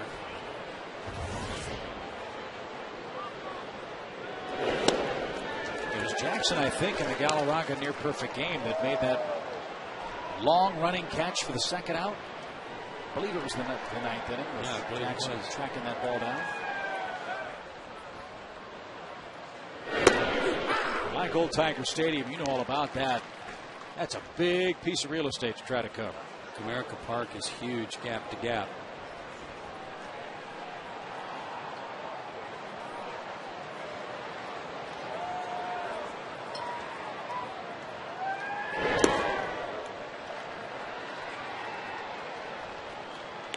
That was a park, though, that was built a little too large. They actually had to move the fences in a little bit.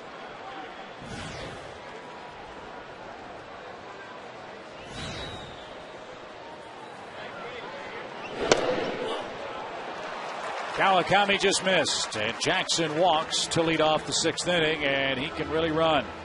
Got ahead in the count on him, too, and couldn't make a pitch to finish him off. Fox Track said just a skosh off the plate. Gary Cedarstrom has been pretty fair today, I thought. In fact, generous on the outside corner to both pitchers. Not that time. Bullpen phone ringing for the Braves as Santiago goes to work.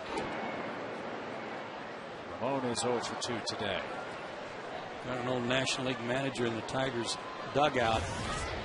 And Jim Leland, let's see how he plays it in a scoreless game if he bunts him over. His bullpen, you figure he will, and he does. Kawakami drops the ball. 1st and 2nd, nobody out.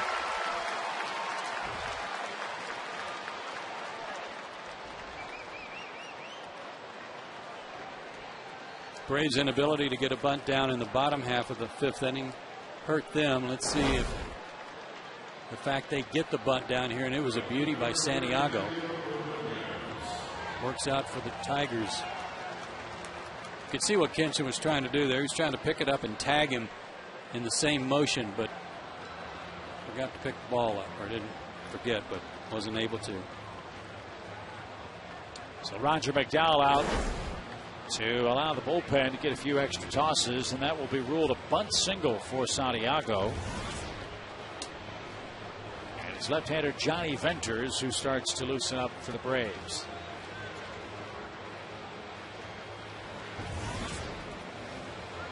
So Ordonez and Cabrera next for the Tigers. 2 on, nobody out.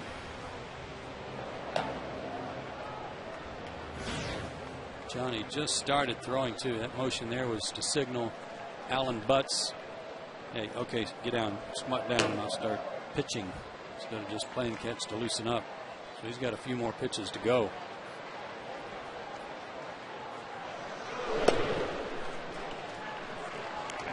Ordonez fly to left. in the first inning. He walked with 1 out in the fourth.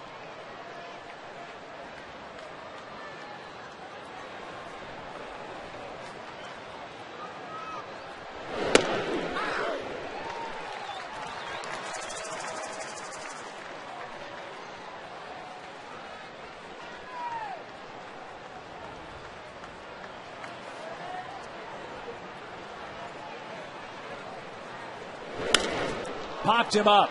That'll help. Cabrera in right. Makes the catch. Nearly a collision out there with Gregor Blanco. And now the double play in order as Ordonez can't advance Jackson or Santiago. 1 out. Yeah, I was afraid that Gregor was going to get in his way.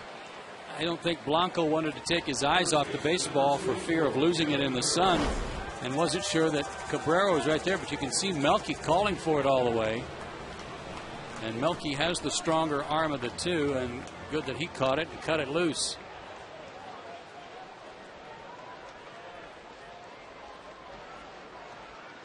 And now you've got Cabrera in the box, and Kawakami has really made life tough on Miguel today. He struck him out swinging twice. And he's hit into 11 double plays for the Tigers, and that's the most on their team. Ball 1. Now the shadows right across home plate. When they will be at their worst is when that area between the mound and home plate is in shadow and the mound is still in bright sunshine. Then it will be bad.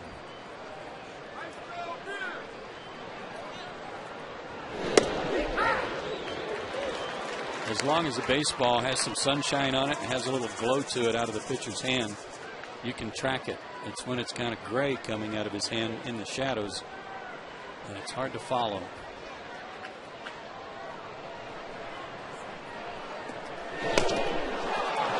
That one past McCann, and just like that, the double play out of order. Wild pitch.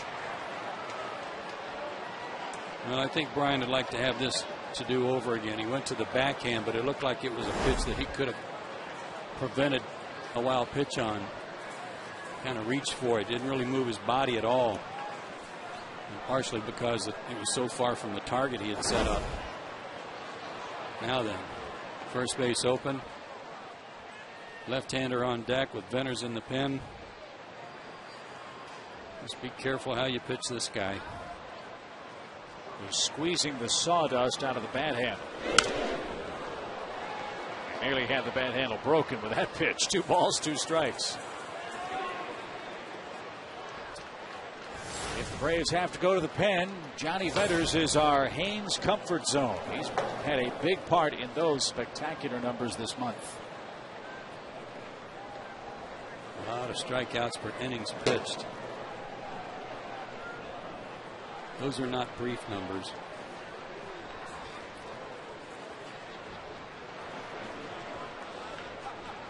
Are you saying they're blousy? 2 balls, 2 no, strikes. I'm saying they're stretched out over a long time. I got you.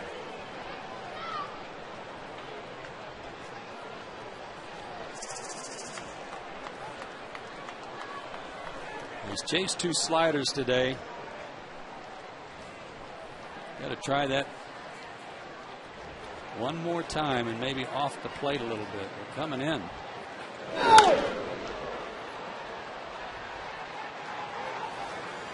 And Cabrera looks like he's trying real hard just to inside out the ball, not pull off that slider again. That's 2 foul balls in a row that were right in on his fists.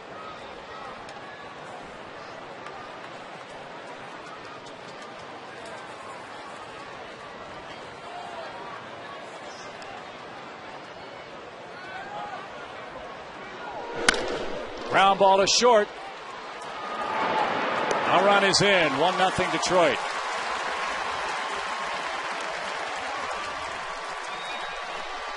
Cabrera needed contact, got it, and adds to his league-leading RBI total. His 62nd scores Jackson, and the Tigers lead by a run.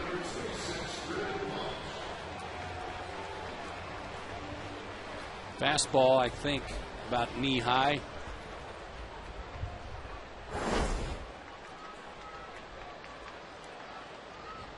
62 RBIs.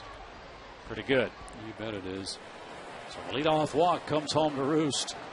And now Bosch bats with 2 outs, and he'll roll to the right side. Prado's got that. And all in all, that could have been a whole lot worse. 2 on, nobody out. And Detroit settles for 1.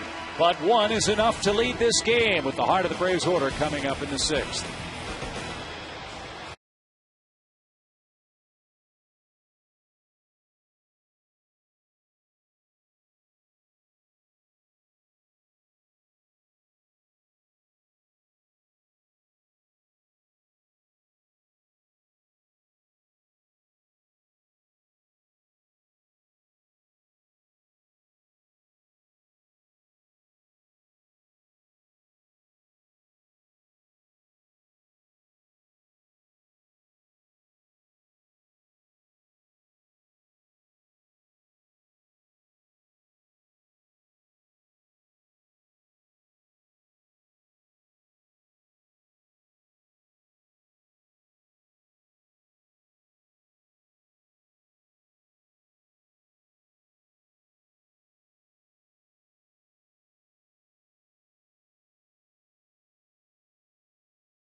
This play occurred just last inning in the bottom half of the 5th for Atlanta. Kawakami tried to get the bunt down, but Scherzer spoiled that with a throw to second and a nice scoop down there at second base by Ramon Santiago on the short hop. Nicely played. That's Coors Light Freeze Can brought to you by Cross Brewed Coors Light. And to your point, little things in tight games can add up to big success or big problems. And the bunt is the biggest play for both clubs so far today. And Chipper starts it off with the strike. And a hard hit ball. Nice play. Guillen to his right and throws him out.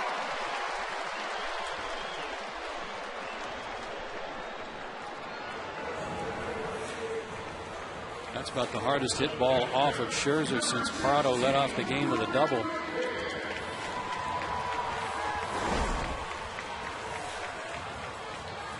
Guillen, a shortstop by trade. Happy to be playing back in the middle infield. His numbers reflect that offensively. He's been bounced around a little bit by this club position-wise, too. Well, they don't exactly have Trammell and Whitaker out there. A great double play combo for so many games and so many years in Detroit.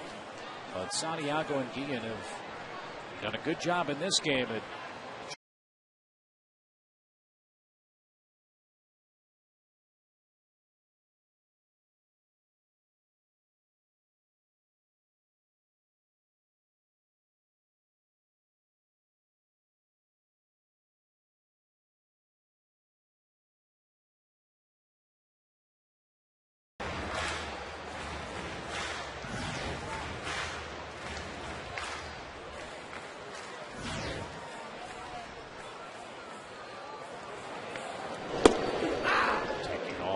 three balls, 1 strike. Talked about Brian's good work, though, offensively in our pregame comments, and this guy's long ball problems. Maybe Brian can make him pay. Well, base on balls, that works. 3 of those from the Tigers' right-hander. Now Troy Glaus bats. He has bounced out and has been hit by a pitch. Braves left 2 on base in the 4th, 2 on base in the 5th. And as Joe mentioned, this Tiger bullpen's been awfully good. And with the shadows creeping in, you don't want to think about trailing in the 7th and 8th, certainly the 9th against Detroit.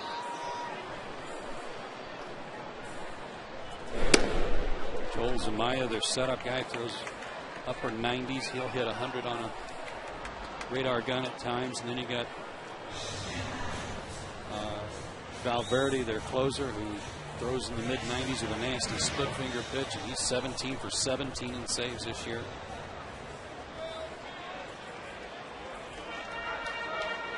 Like the White Sox, they've got some guys who can bring it at the end of the game in their bullpen. One ball, no strikes.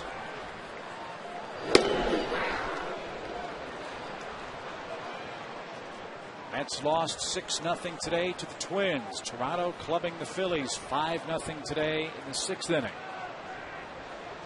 Braves trailing here by a run midway through.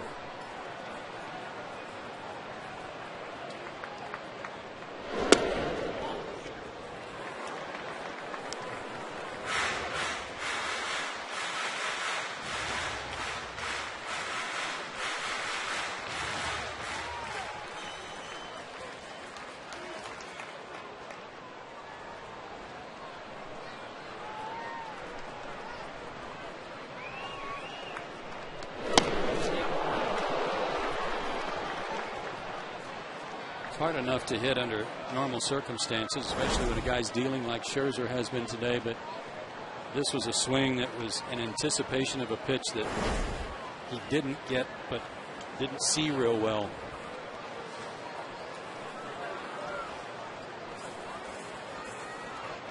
And as you said, with each passing moment, it's tougher and tougher for the hitters on both sides. 2-2. You can actually see the ball change colors on its flight to home plate.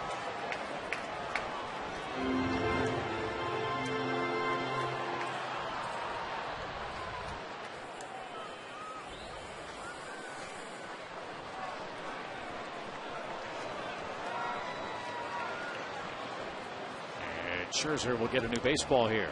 This area right here where the ball comes out, now that's going to be bright, but then once it comes out of his hand, the flight of the ball to the plate will change colors in the shadows. So you can see the ball out of his hand, but then all of a sudden the ball gets dark on the way, and if it's a breaking ball, it's hard to track.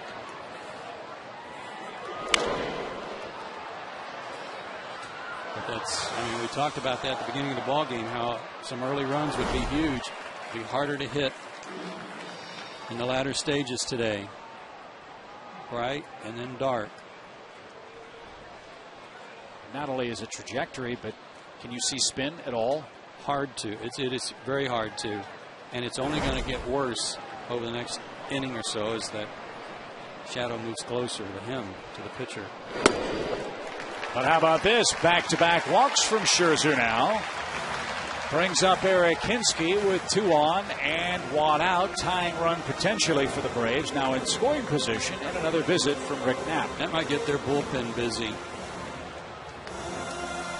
Phil Cope, a lefty, and then the aforementioned Joel Zumaya will begin to loosen up. Cope, the lefty, also came over from the Yankees in the Granderson deal.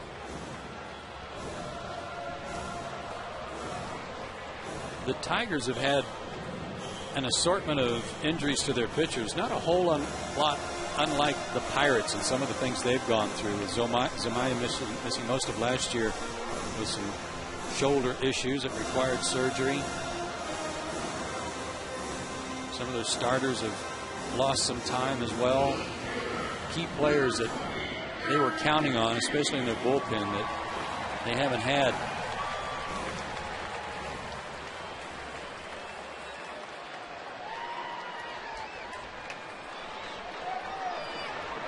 Well, Eric Hinske's been so big for the Braves in run-scoring situations. Here's one for him today. Quick strike. In the inside corner, Eric flied out with 2 on and 2 out to end the Braves' 4th. They've had 2 runners aboard in each of the last 3 innings, but have not broken through yet.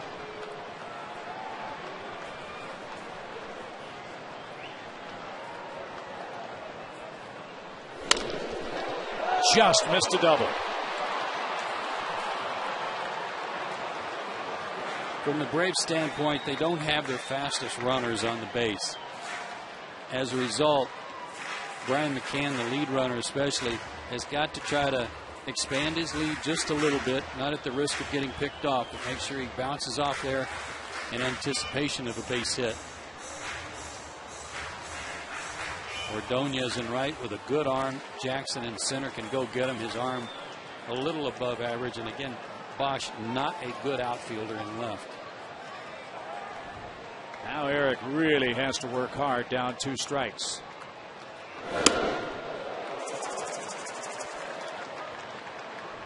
It was almost a gift in return to Kawakami's wild pitch in the top of the inning. Yeah, that took away a double play chance for the Braves and led to a ground out and the game's only run. 101 pitches for Scherzer.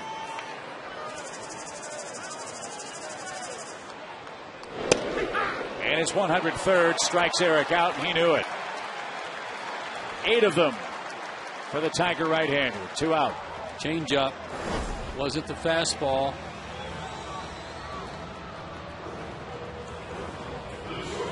No argument at all, nor should there have been from Eric. But that's going to do it for Scherzer. Well, you mentioned how well he's pitched in this ballpark, and despite his struggles against the Braves in the early days of his career, whatever modifications they made with Max Scherzer in the minor leagues have certainly paid off with the big club. 8 strikeouts over 5 2/3 innings, and he has blanked the Braves in Game 2 of this series to this point. Joel Zumaya, the hard-throwing right-hander, is coming on with 2 on and 2 out for the Braves.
Tip the cap to Max Scherzer. On a hot day in Atlanta, he has blanked the Braves on 3 hits, but the game on the base paths for him. With 2 on, 2 out, he'll give way to hard-throwing right-hander Joel Zumaya. And before we tell you about Zumaya's year, let's take a look at our Georgia Lottery hitting the jackpot. Here's what's going on around baseball today. Carl Pavano coming off a great game and beating Roy Halladay. Gets the shutout today. Blue Jays have clobbered Cole Hamels so far. Josh Hamilton stays hot. And the word is out that Carlos Zambrano's on the trading block for the Cubs. They're tired of his act. They suspended him after his tirade yesterday. Be interesting to see if there's any takers. There'll be takers for this guy if the Tigers were ever to offer Zumaya. A marvelous setup guy with a cannon for an arm. He'll face Yunel Escobar with 2 outs. Escobar 1 for 2 today. And as you called it, his first pitch, triple digits.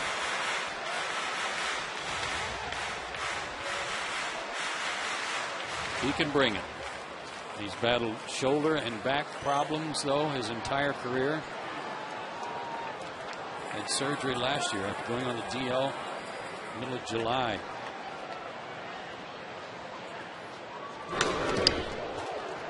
He's been on the DL 3 straight years. Right shoulder, surgery on his right middle finger. AC joint reconstruction of the right shoulder in 2007. Yet still able to throw the ball as hard as he does. That's amazing stuff. 6'3", 210.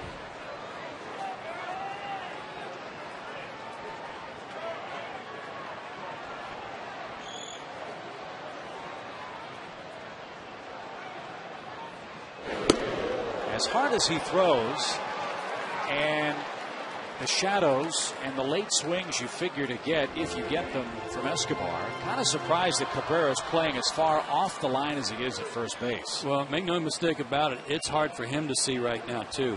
With the hitter in the dark shadows, it's hard for him to pick the ball up off the bat because he's looking right toward the sun.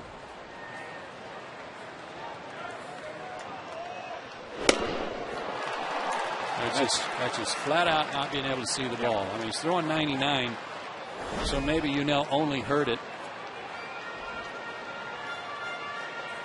Ball goes dark, and Yunel saw it come out of his hand, and then it kind of disappears. All players in Wrigley Field dealt with this for 90 years. So they put the lights in. Think about Lee Smith coming out the bullpen in the shadows. That's what the Braves are faced with Zumaya now and a 2-2 count.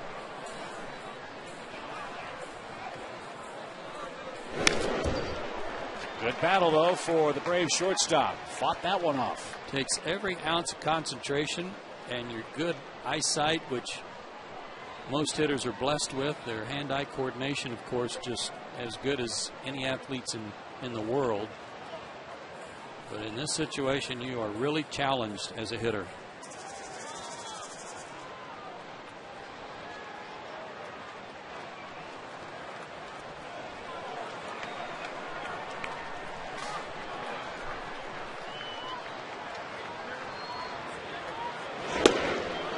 Ooh. How did he take that? Maybe he didn't see it either. He may not have seen it. At 100 miles an hour. Now the runners will go with 2 outs. Zumaya wanted it, and you can see why. Don't forget, the umpire's got to deal with the same vision problems, too. Yeah. I wonder if Cedarstrom still has his shades on. He took them off. So McCann and Gloss will run with the pitch.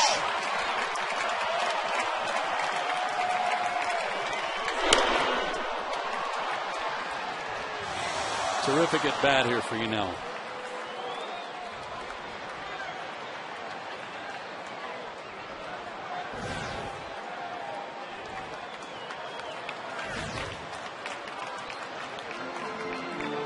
Zumaya threw a breaking ball, remember, over the top of Yunel's head.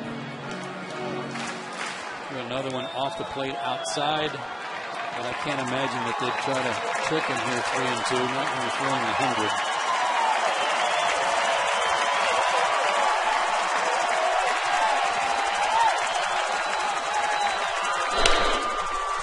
Popped up.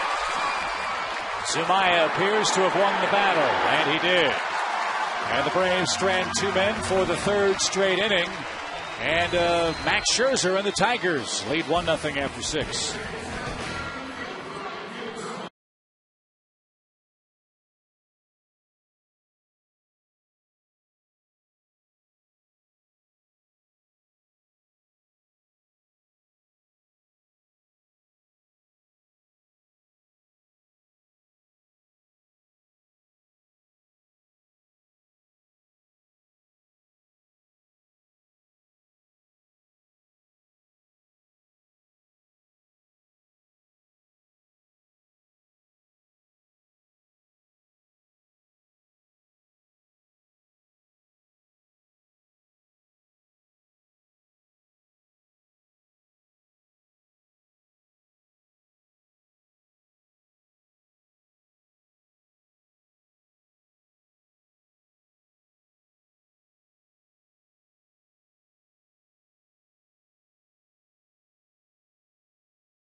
here at Turner Field. Choose any 10 Braves home games and save money off the gate price when you order a Braves Flex plan for as low as $11 a game. To order, visit Braves.com/tickets or call 404-577-9100 today.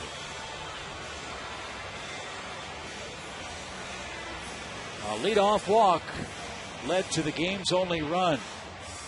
He's only given up 2 hits today. 1 in the first and then 1 in the 6th inning on a sacrifice bunt attempt. But a wild pitch set up a ground ball RBI. Otherwise a shutout for the Toyota Tundra hardest working player today, and that's KK. And as luck would have it, as soon as the Tigers come up, big bank of clouds covers up the sun, and there's no worry about shadows or glare for the Tigers while they hit. And as we've seen so many times before, Kawakami right in the middle of a game will go into the stretch and just work out of the stretch even to start an inning.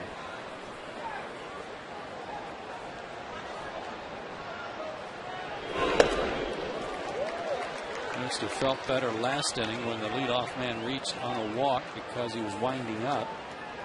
Pitched better after that.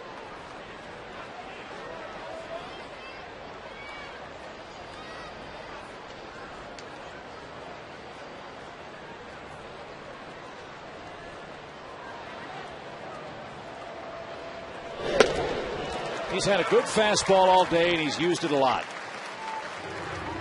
Brian's put it down a lot, and he hasn't shaken him off. Strikeout number 5 for Kenshin. Good location.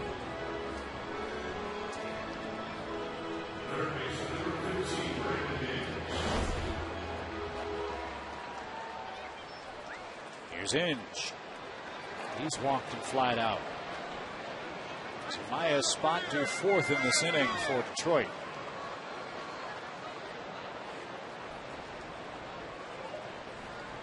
I'll just as soon force Jim Leland to make a decision and get him out of the game as hard as he's throwing.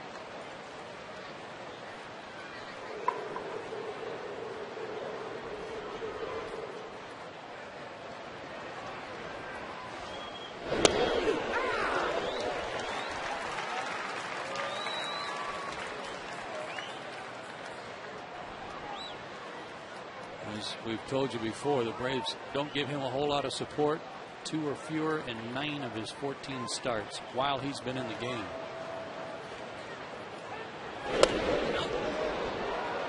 Missed by much. 1 ball, 2 strikes.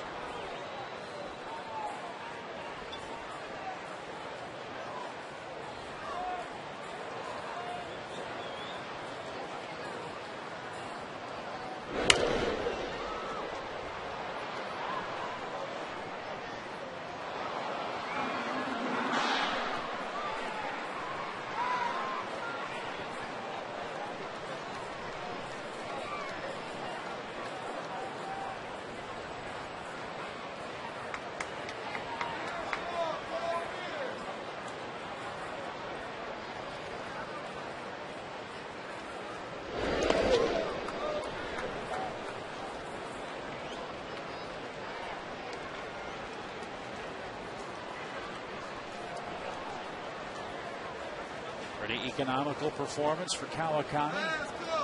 98 pitches so far. And his 99th results in the 2nd out of the 7th inning. 6 strikeouts in the game. Looked like a split and a good one.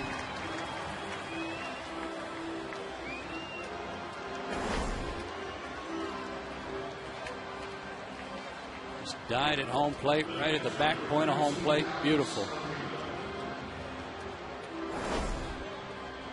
When it counts in your favor, you don't want to throw a changeup for a strike. That guy's got to guard the plate. He's got to try to make sure he doesn't take a called 3rd strike, so he expands his zone as Inge did. And it works to the pitcher's benefit. Here's Alex Avila, young Tiger catcher. A 34th round pick in 2005, didn't sign.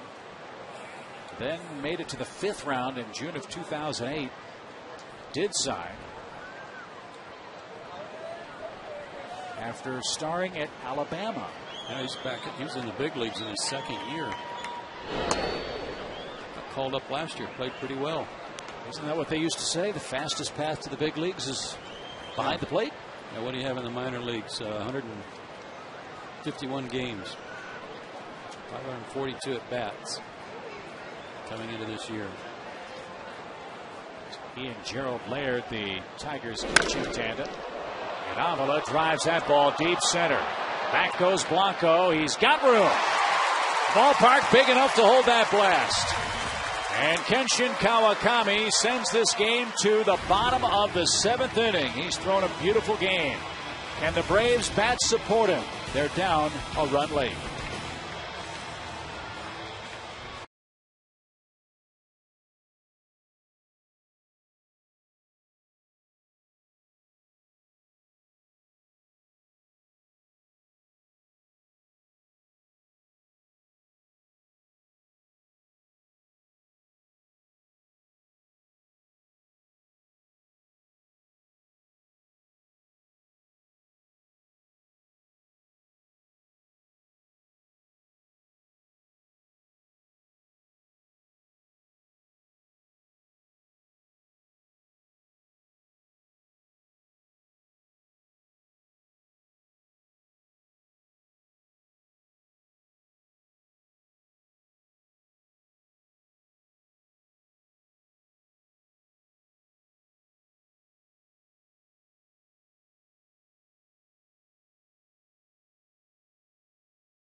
In the history of Major League Baseball. Hi, let's get some runs. Thank you very much. I miss hearing that. Oh, we haven't had to hear it much this year. No. That's the good news. And Joel Zumaya is going to stay on for the Tigers. Gregor Blanco will lead off. Then the pitcher's spot. It appears that Brooks Conrad will pinch hit for Kawakami. And then Martin Prado, and there's your shadow situation. Does it get any easier for the Atlanta offense here? Not really. I mean, the ball may come out of his hand now in the shadow, but you've got the ball traveling in the entire distance in the shadow, but you've got this brightly lit batter's eye back there that makes it hard to see the ball in that. Gregor Blanco is choking up so far on the bat, he almost has as much to work with below the hands as above as he tries to time the 98-mile-an-hour stuff of Zumaya. Look at that. Don't blame him.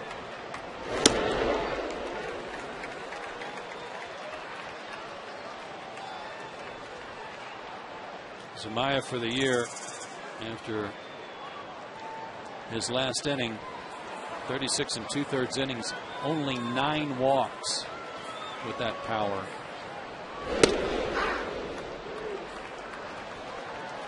Nine walks, 33 strikeouts. So truly, flames do shoot out of that right arm from Zumaya. That tattooed forearm behind in the count, 2 balls and a strike. Might have swung at ball 3. 2-2. No home runs allowed.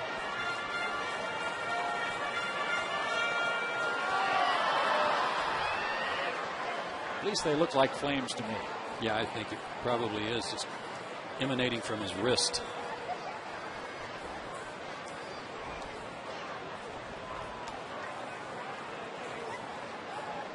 A little bit paisley looking flames, but flames nonetheless.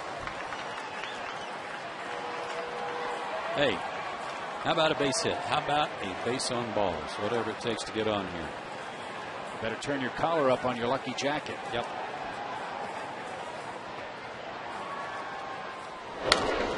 Good cut. Tell you what, Escobar had a good at bat, didn't result in a hit. But he fought off some tough pitches in that 6th inning. Now Blanco's forcing the pitch count of Zumaya up. Now don't forget the good play that Cabrera made on Blanco on a little chopper back in the 3rd inning. Good to see him hit the ball on the ground. He flied out 3 times in that start on Thursday in Chicago.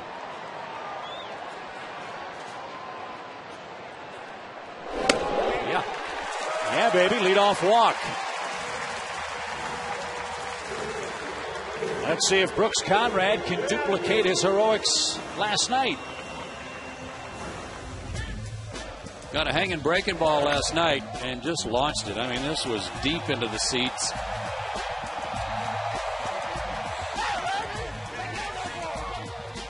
The Raw Dog strikes again. Talked with Brooks about that before the game. He got a late summons for Bobby Cox. Originally it was going to be Eric Hinsky to pinch hit. Brooks was on the bench.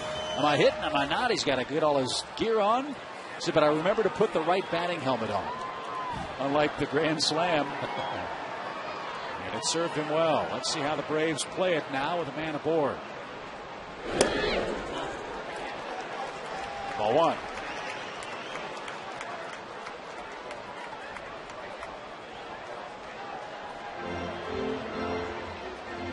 Now Santiago in to talk to Zumaya. Would Atlanta risk a straight steal and then use Conrad to bunt Gregor to third base? I think it depends on how quick Zumaya is to the plate. As hard as he throws, it's going to be a real low number.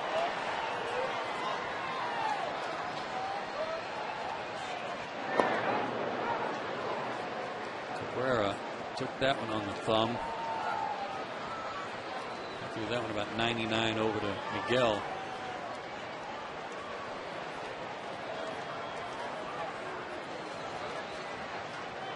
This is a break for Brooks right now with the cloud moving over.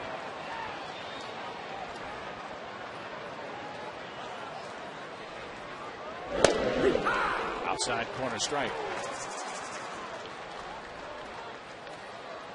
If you're going to bunt, I don't know if he had the bunt sign there, if he was just thinking about bunting on his own, but he got the bat out there way too late.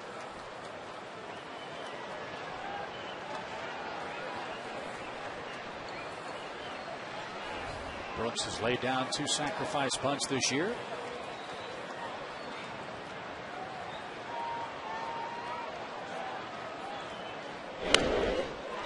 And that's a beauty. Another big play from the Braves. Pinch hitter, Brooks Conrad.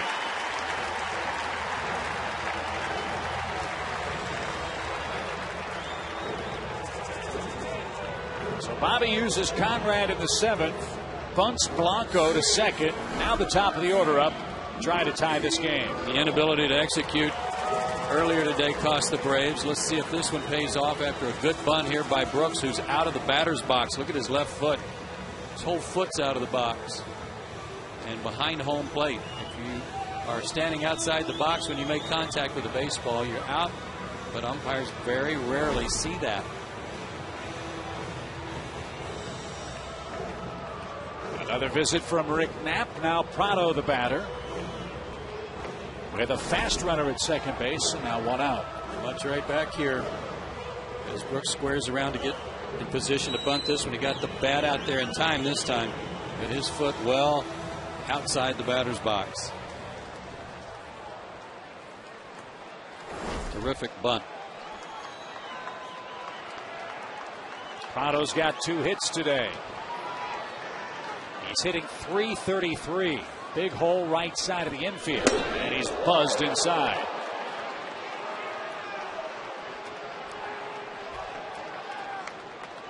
Ian bird dogging Blanco at second, trying to keep him a step closer at second. That leaves a huge hole between him and Cabrera, the first baseman.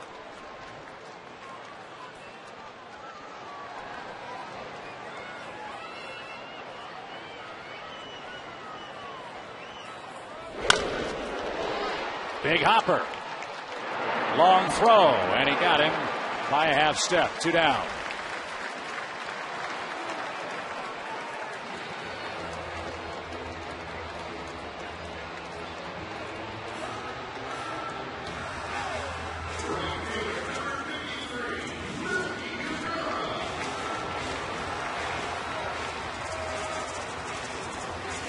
So Melky Cabrera, who's seen Zumaya a time or two in his American League days,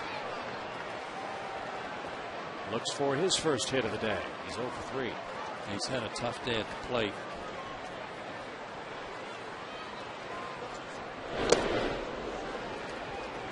Unable to move the runner over after a leadoff double in the first and a couple of strikeouts since, including one to end the 5th inning with runners aboard.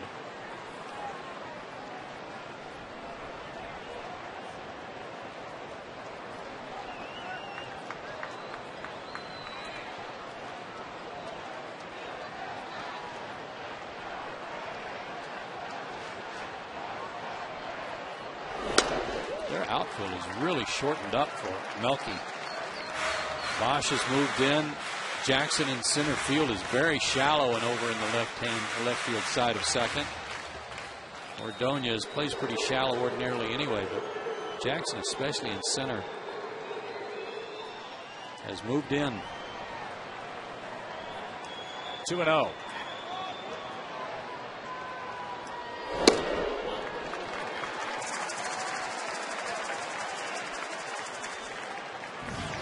Nice to get him up with a couple of runners on.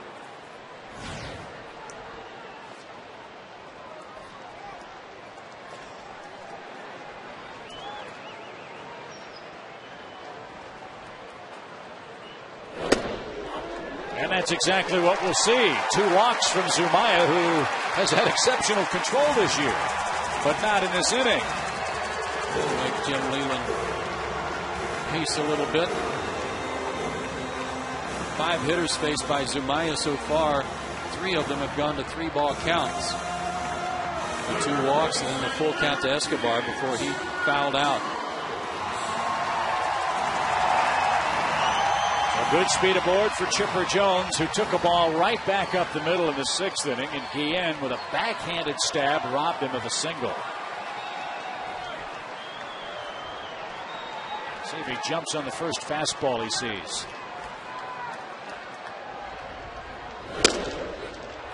Wasn't close enough to swing.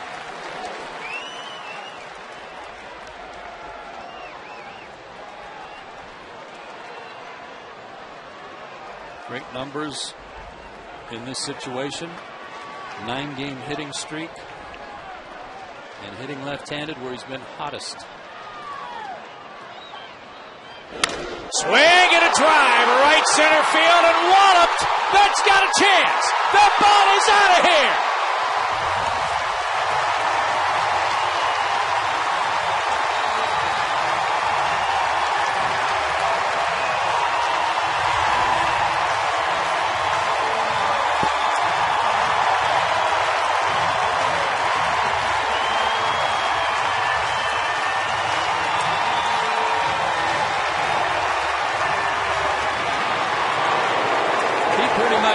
So did the dugout, but that's the first home run allowed by Zumaya this year.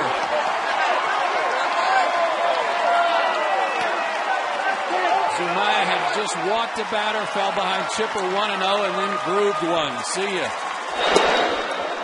And that was what I said. He's going to jump at the first good fastball he gets. Oh, man. Just threw the big end of the bat out there, kept his hands in. Deep to right center. So just like that, the game turns around. Atlanta leads 3-1.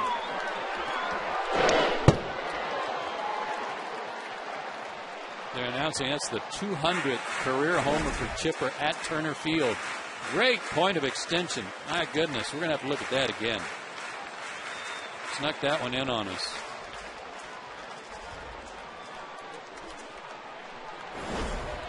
Braves 3 runs on 4 hits. The club that's walked more than any team in the league cashes in 2 walks in this 7th inning. Watch this point of contact out here. Oh my, that head down. That is an outstanding swing. Kept his hands inside the baseball, and that's what he was talking about, dropping his hands in the slot and not going out around the baseball. Textbook stuff right there.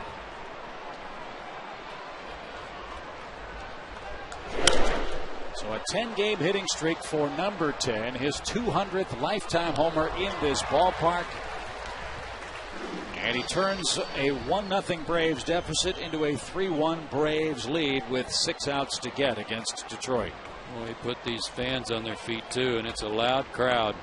Finally with something to cheer about.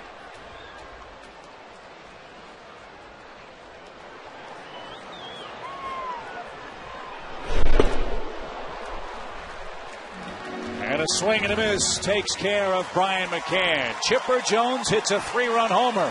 And look who's smiling on that Braves bench. Kenshin Kawakami is the pitcher of record. He has a lead.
I guess you could call this an odd curtain call. Yeah, look at that. Look at the dugout. Nobody else coming out.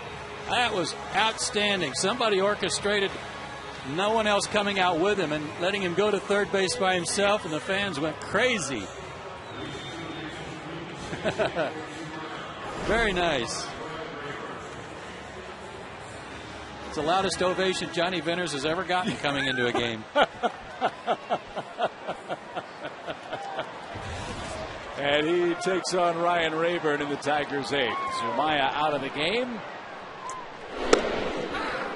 And Bobby Cox makes the AT&T call to the bullpen. We showed you how comfortable it's been for Bobby using his relief pitchers. We'll show you how good Johnny has been.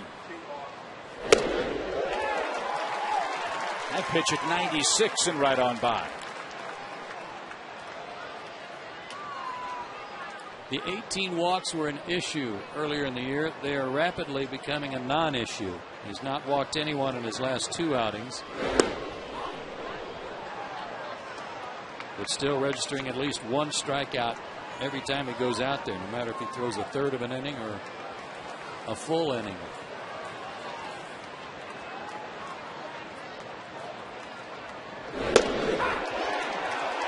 See you later. 1 out. Demonstrated here.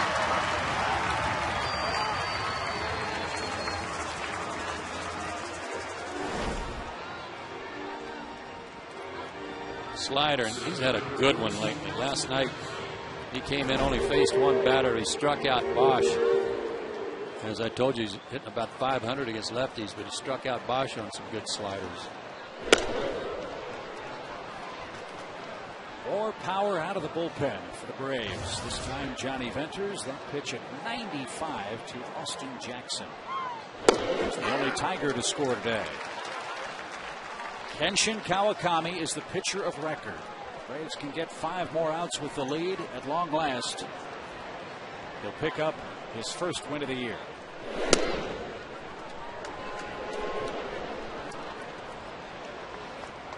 And he pitched a great game. 1 run, 2 hits over 7 innings.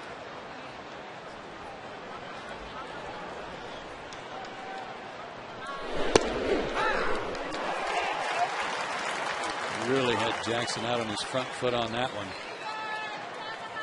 An off-speed breaking ball, probably a curveball, and Jackson had time to stride once, pull his foot back, and stride again.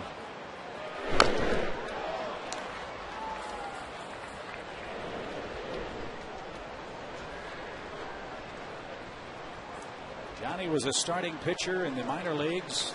Noticed that he was having trouble going through lineups a second time. Felt he might be more comfortable coming out of the bullpen, and his career has taken off. As does that fastball that's hammered to straightaway center, but Blanco will track it down. Jackson squared up a 95-mile-an-hour heater, but flies to center. 2 out.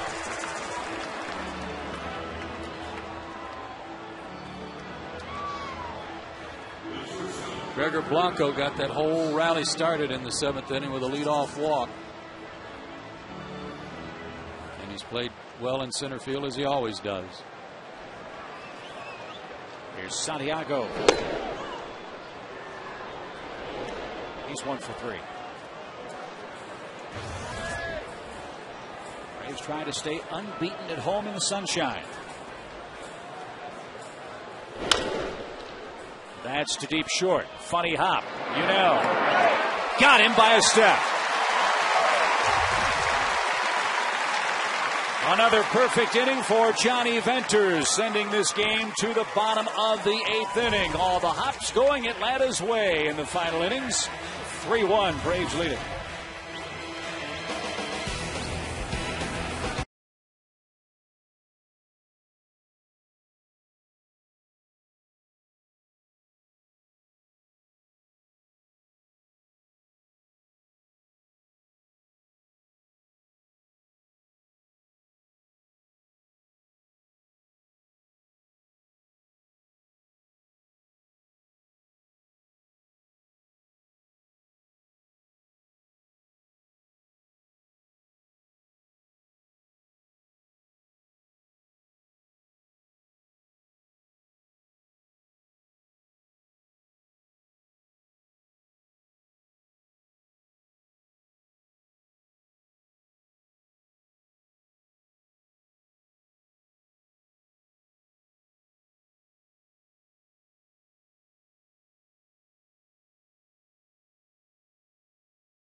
One is your score. And the middle of the Braves order is coming up. And time for our air trend. How far did it fly? Home run for Chipper Jones. 418 feet. Blasted into right center field off a fastball. That was 100 miles an hour. A lot of people in the South would say that ball was turned on. I like it.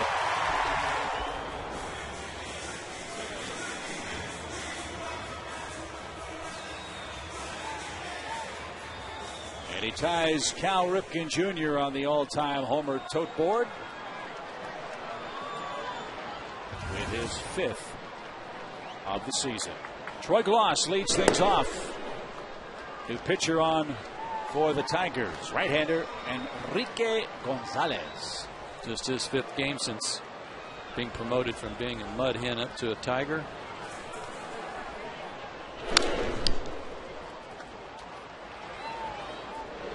There was a shot we had right after the walk to Cabrera before Chipper came to the plate, where Leland was up on the rail, and then he went back, looked like he was looking at some notes or asking for some notes or something, maybe wanting to know what Chipper was hitting right-handed versus left.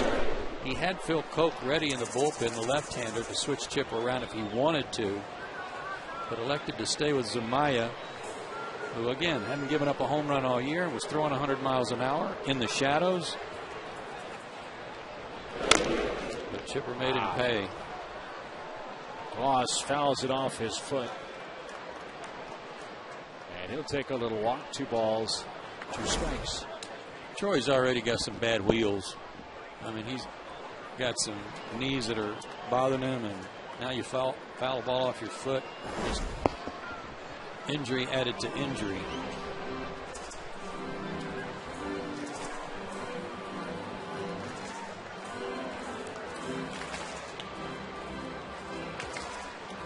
Base is clear, leading off the 8th for Glaus before a big crowd at Turner Field this afternoon. 39,184.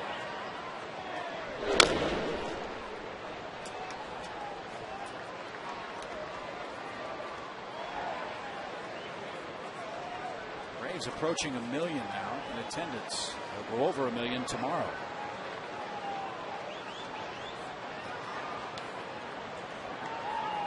Averaging around 29,000 fans per home game.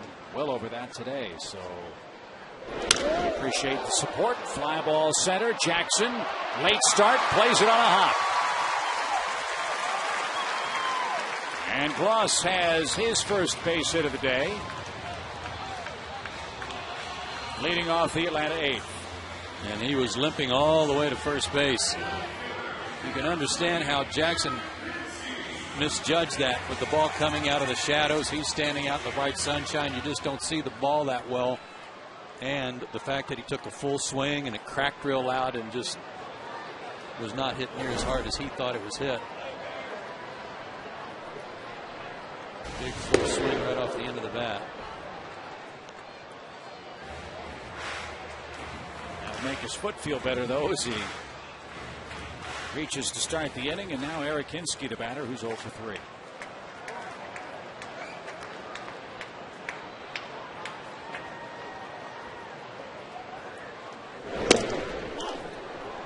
Braves without Jason Hayward today, getting the afternoon off. His thumb is also problematic, and maybe a little bit longer term than just 1 game for Jason, huh? Yeah, that's a report from Dave O'Brien of the AJC. He's going to have his thumb looked at by a hand specialist. See if there's anything in there that needs more attention other than just rest, but likely that he'll be out for a couple of days. Because he might be stretching to come in for defense or to even pinch run. 2 balls and a strike. Liner into right center field. That's going to drop, and it might split the defense. It gets to the warning track. Glaus on his way to third is going to get green lighted. Relay is late. Glaus scores from first on a ringing double from Hinske.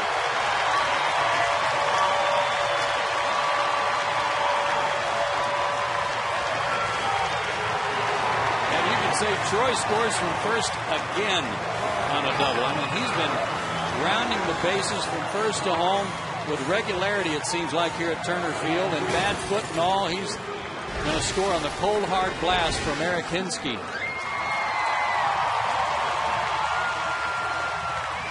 Into the gap. Oh, nice short, easy swing there from Eric. And as we guessed, Jason Hayward will come in and run for Hinske. Glaus might be saying, where was he just a minute ago to run for me? Get him over, Escape. That's exactly right, Bobby. Let's see if can do that and add to a 4-1 lead.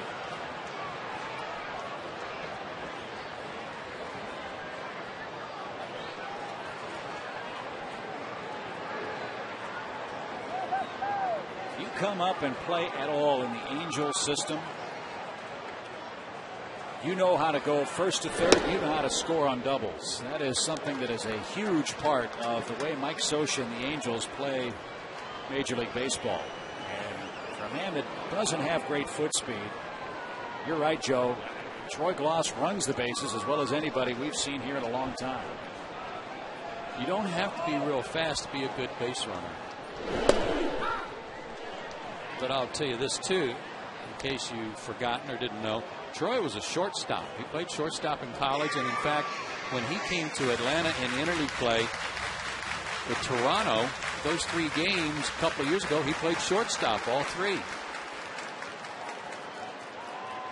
And boy, does that ammonia water towel feel good right now. You could use one. Yeah.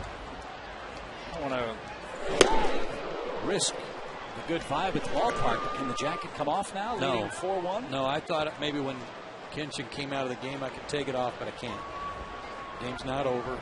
Not an official W. But you got to like where we're headed. Braves 4, Tigers 1, 8th inning. A ball and 2 strikes.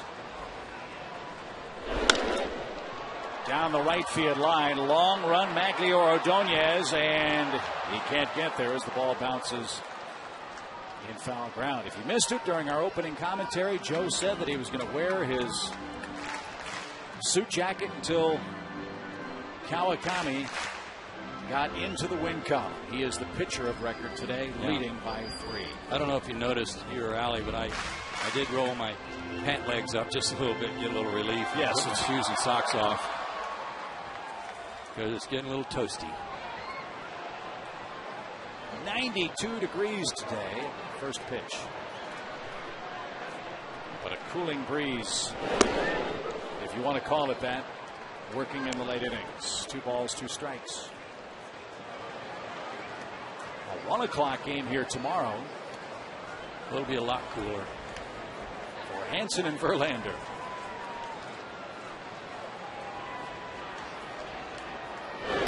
Swing and a high fly ball hit to left. Posh going back and on the track makes the play. Hayward tags and moves up 90 feet.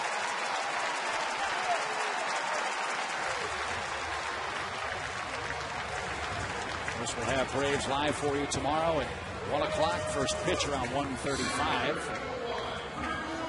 I'm guessing that Fred or Brian or Ron will also have their lucky jackets on. Could be. Saw Brian here at the park today playing in the celebrity softball game. He was playing Rover, and he was all over the place, catching everything. He still got it. Gonzalez's afternoon has come to a close. Jim Leyland will go to his bullpen. Futeni, a left-hander, is coming on for the Tigers. Excuse me?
this game 4-1 and continue their battle with left-hander Fu Te Ni, 27-year-old left-hander out of Taiwan.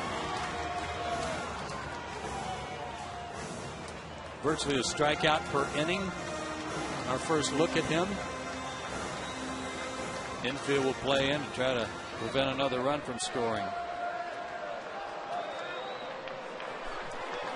Gonzalez allows a run on 2 hits so far with no walks or strikeouts. Now Ni facing Blanco with the infield in. Oh, and that one almost a strike. As he and Avila got crossed up. Maybe that was supposed to be a pitch out, thinking the Braves would squeeze. Well, and that's why Jason didn't score. He saw the catcher come out anticipating a squeeze play. And when he saw the catcher step out, he immediately frees as a hitter right here. But it was almost a strike as Lee didn't see the call, and that's why Jason was already going back to third, had no chance to score on the play. It was a strike. Not much chance of getting that one called. I wouldn't think so. Yeah. 1 ball, no strikes. And now 2-0. Takashi Saito was the man up and loosening in the Braves bullpen, not Billy Wagner. And it was a 3-1 game. We'll see how Bobby plays it if Hayward comes home with this Blanco at bat.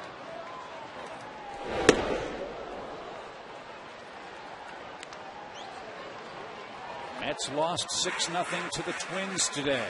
Braves could be a game and a half up if they finish this one off. The Phillies were losing to Toronto in the late innings today. The Jays, the home team, in games played at Citizens Bank Park for this series. Johan Santana now 5-5 for the Mets. Isn't it funny how that works? Johan was supposed to be, and is the ace of that staff, but of their 5 starters, might be pitching the worst for New York. It's the first time he'd ever pitched against his old club, the Twins. They lost 6-0 today. Toronto up 5-1 in the 9th inning. So it could be a very nice day for Atlanta. Comeback victory over the Tigers, a series win at home. A little more room between themselves and the division with only one American League opponent left to face.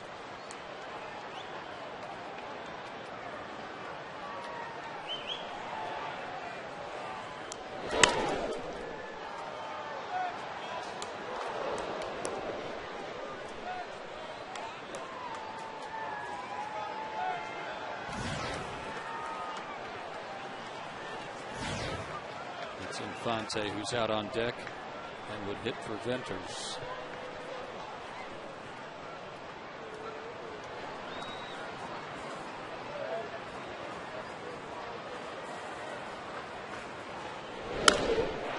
Well, he turned on that ball, didn't he? 3 balls, 2 strikes. Got a slow curve hanging up inside. He was lucky that that one wasn't hit out of the park.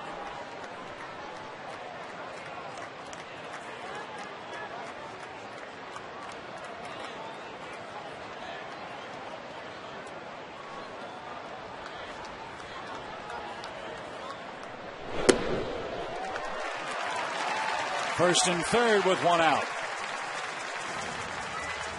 First walk for Ni, and Infante, a former Tiger, will pinch hit. Fans, the Braves Clubhouse store at CNN Center is the best place for collectible Braves items like limited edition Bobby Cox and Jason Hayward items, game-used merchandise, and more. Stop by the Braves Clubhouse store at CNN Center today or call 404-523-5854.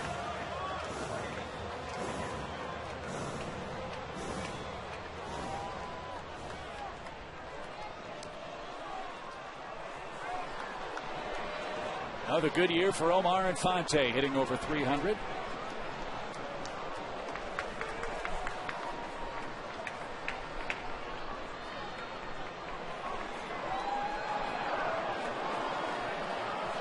He's 2 for 7 off the bench. I'll tell you what, that's something else that Frank Wren deserves a big pat on the back for, is improving the pinch hitting core for this ball club.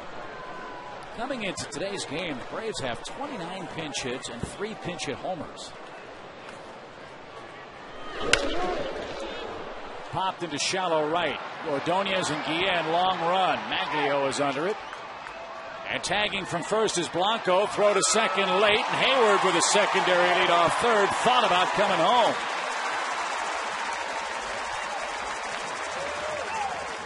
So heads up base running by Blanco to move up, and that takes away a force at second.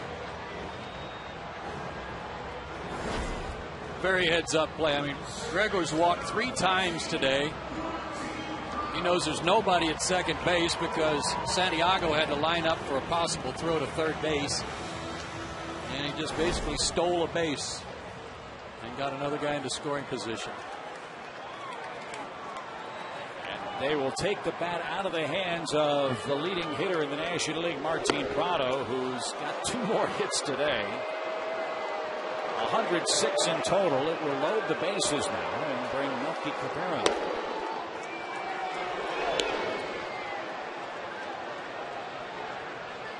I tell you, this is a difficult time to be playing right field.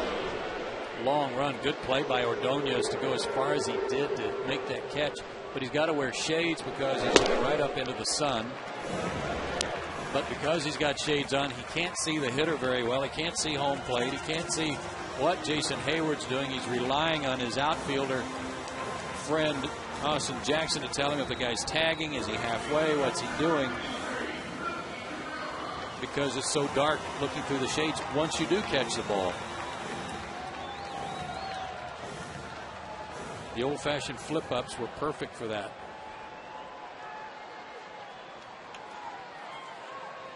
Here's Melky. Bases are loaded.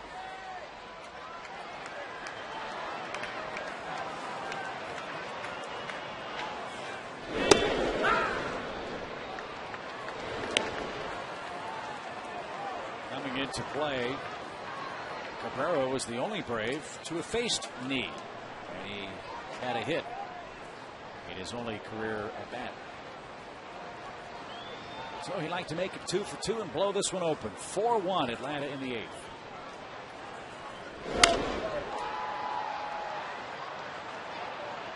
He's 27 years old, 6 foot, 170 pounds.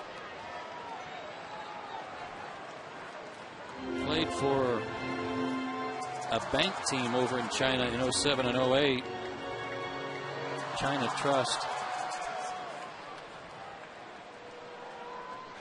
And the Tigers signed him as a free agent.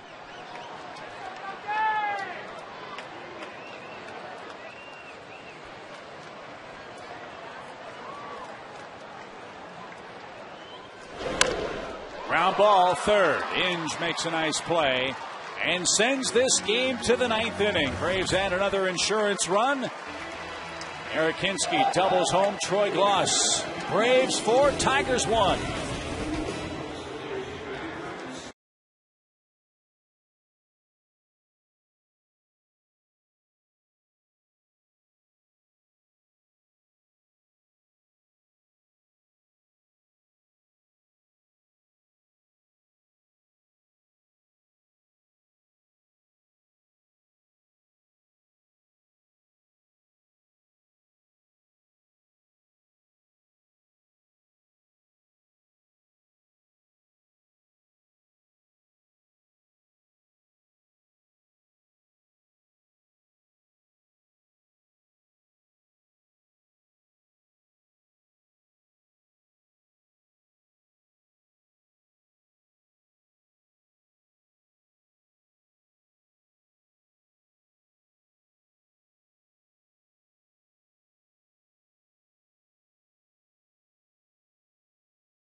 To give the Braves the lead in the 7th inning. Off a 100-mile-an-hour fastball from Joel Zumaya. And that was the 200th career homer for Chipper at Turner Field. And it turned the game around for Atlanta. Now it's in the hands of the bullpen. As Bobby Cox makes the AT&T call to the bullpen. Chance for Takashi Saito to rediscover the magic. He was really bummed out about allowing that 2-run homer in Chicago that ended the game for the White Sox. Chance for there's no such thing as an easy save, but the easiest you can get. 3-run lead with 3 outs to get. Yeah, but a little redeemer, you know. Yeah. Be his first save of the year, and this is what Bobby Cox talked about at the beginning of the year, how he's got 2 closers at the end of the game, and he can give Wagner a rest if he needs to.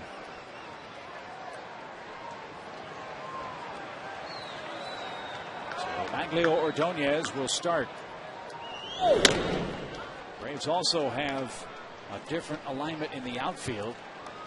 Melky Cabrera moves from right field to left field. And Jason Hayward, who came on as a pinch runner, is on in right.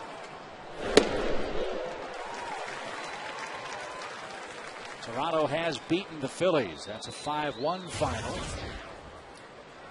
That's lost. Florida plays later on tonight.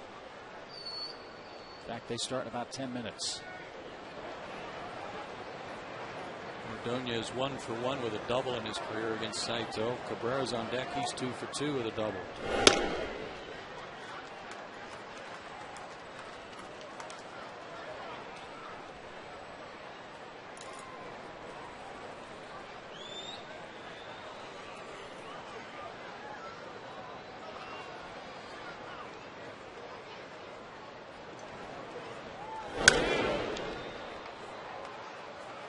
Two balls, 2 strikes. Can you remember a time in baseball where we've seen as much power out of the pens late that we're seeing in 2010? No. I asked a scout in Chicago the other day about it because they see all the teams, and he told me that he thinks that power arms, velocity is up all across the board in baseball, and he attributed it to young right-handed pitchers in both leagues under the age of 26 who have big power arms.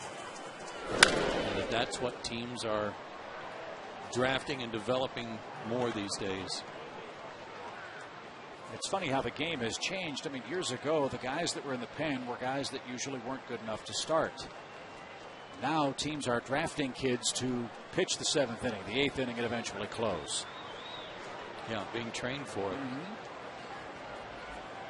We've seen some big arms in this game. Venters. Now Saito for the Braves. Talked a lot about Zumaya for the Tigers. That just missed.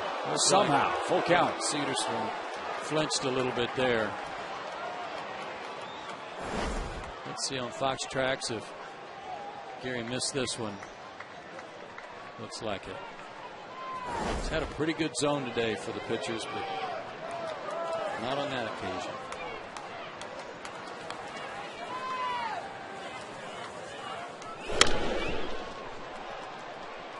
Looked like Saito caught a break there that maybe Ordonez chased ball 4. If you like power pitching, you've liked today's game, you certainly liked last night, you'll love tomorrow. Final game of the series, Tommy Hanson, Justin Verlander.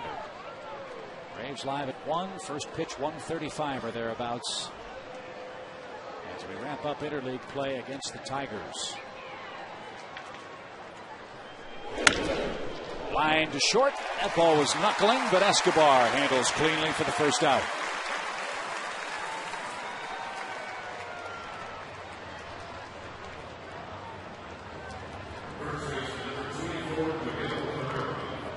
Cabrera's 0 for 3, but has the lone Tigers RBI.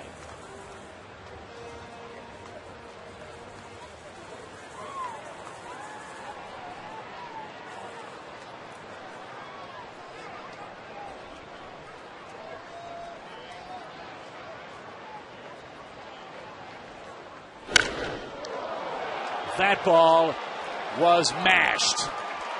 A no-doubter from Cabrera. Miguel Cabrera has 20 home runs. And it isn't July yet. 4-2 now, the Braves lead.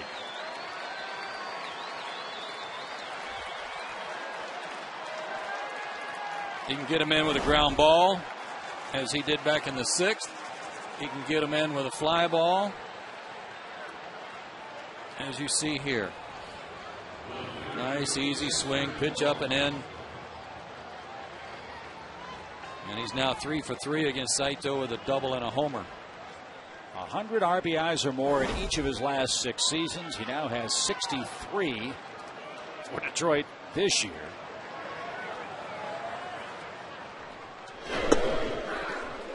First Tiger to lead the league in home runs in 2008 since Cecil Fielder led him in 1991. And again, Cecil played at Tiger Stadium.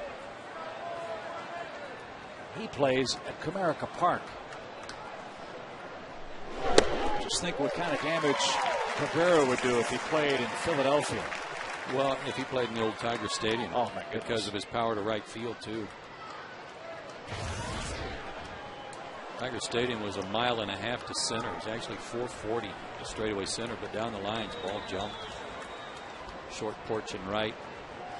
About 335 or so to left field, but fair.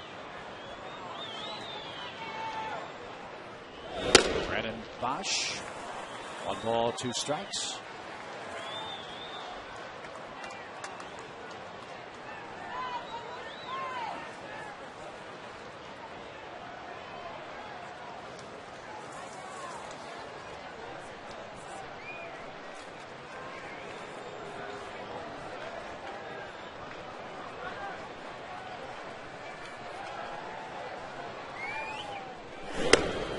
Flaherty's warming up in the Braves bullpen in case.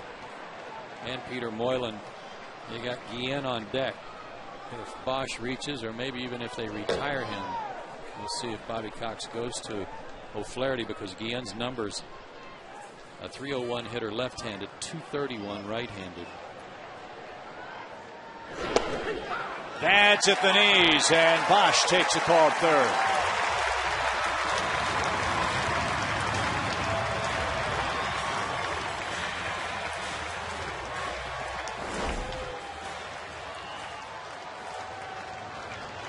Beauty. The old proverbial backdoor slider.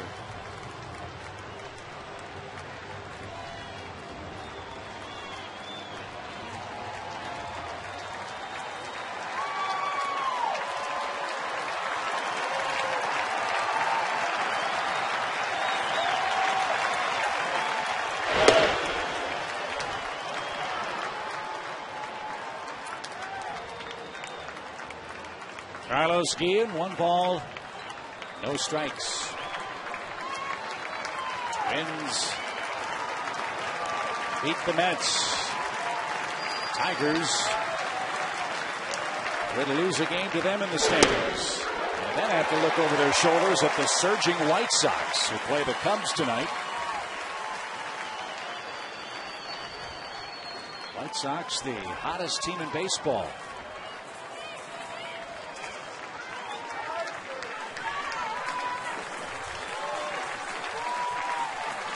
Could pull into a tie with the Tigers if they beat the Cubs.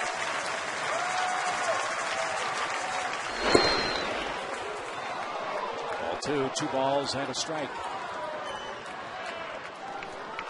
39,184 the crowd. We hope you'll join us again tomorrow afternoon. About 38,184 are on the left field side in the shades. Yes. The stadium is tilting toward left.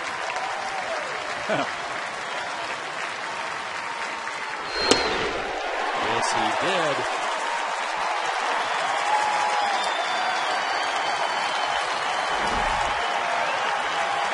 He didn't want to, but he didn't pick this ball up until it was too late to stop his swing.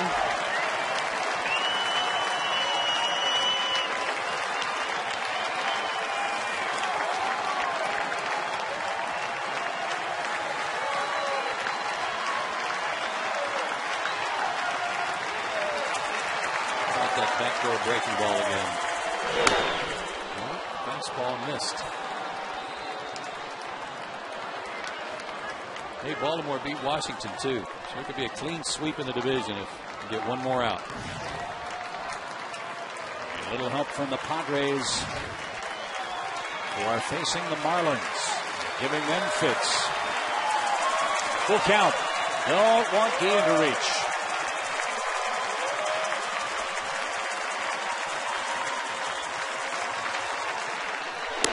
But he will, and it brings the potential tying run to the plate.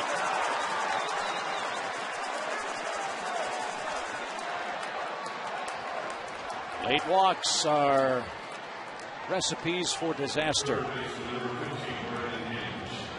Remember, Saito, after going on the DL with that hamstring problem, made just one rehab assignment. Just one. So he's not as crisp and sharp as he was before he got hurt, obviously. And even when he came back, he said he thought he was about 90%. And this guy's got power, and he's been a hot hitter. And one of the things that's made a difference for him is his willingness to go to right field. He only had like one hit to right field up until about 2 weeks ago, and now he's got 13. So he started using the whole field, and his average started going up. But 0 for 6 in the series so far. He's another Tiger who's finally healthy too. And how long will that man stay with the man on the mound, Saito? Martin Prado just got in his line of vision to get his attention and was clapping in his glove like, come on, let us help you.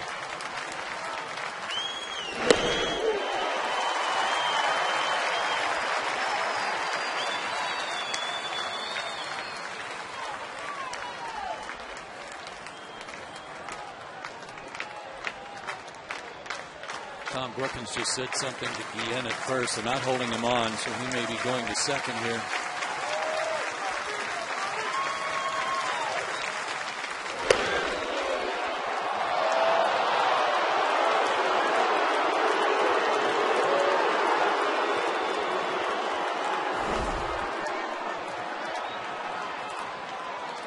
Crossfire from his drop down there. He's not on top of his pitches, and that one missed a little wide. Fans thought it was a strike. And the hitters count, and Inge will be trying to pull something here. That had some late movement. Full count.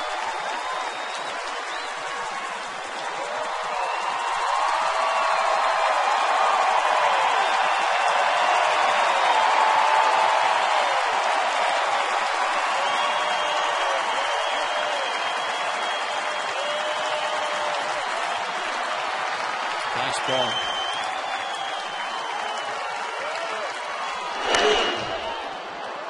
He was right on it. 93 though. Didn't try to overthrow that one like he did on ball 4 to Guillen when he tried to get a little extra and missed badly up high.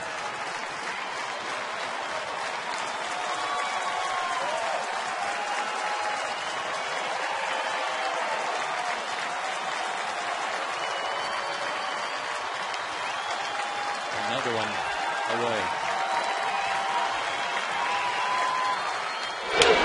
Popped up. Will McCann have a play? He will, maybe. But that point of box seats forced him to alter his route, and he couldn't reach around a la Joe Mauer in Minnesota and end the game. Another swing for Inge. Yeah, he just didn't have time to get around the corner. Great effort.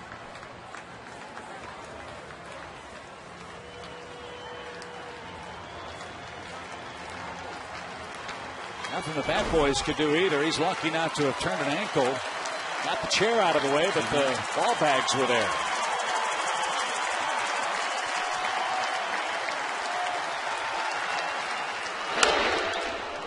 Another chance right side. Gloss near the railing, but again, out of play.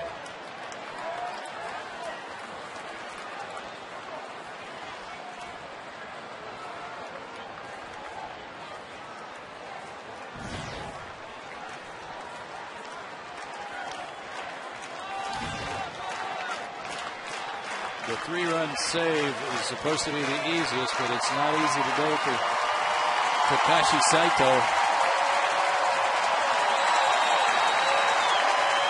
28 pitches in the inning.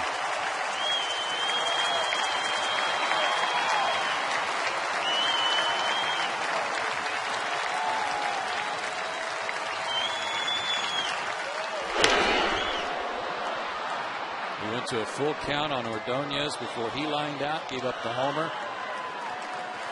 Bosch struck out, and it went to a full count on Guillen, walked him, and he's full on Inge, who keeps fighting off pitches. He's getting his work in. No doubt about that.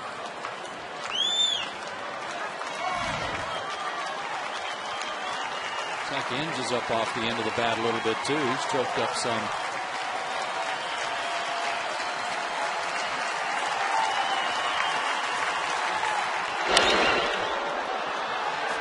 What an at bat by the Tiger third baseman. All fastballs. Takashi basically is challenging him to say, you're going to have to hit your way on. I'm not going to try to trick you. And the 10th pitch of this at bat coming up. Let's see if they stay with a fastball.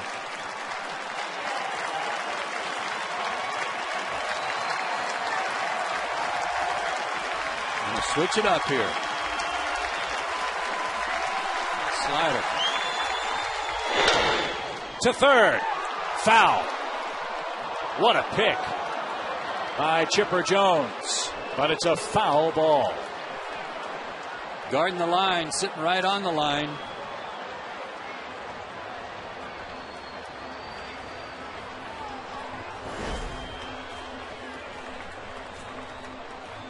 Good call down there at third base by Marty Foster.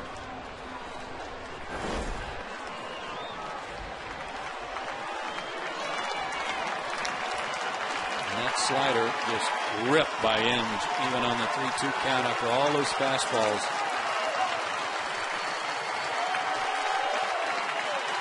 One more time with it.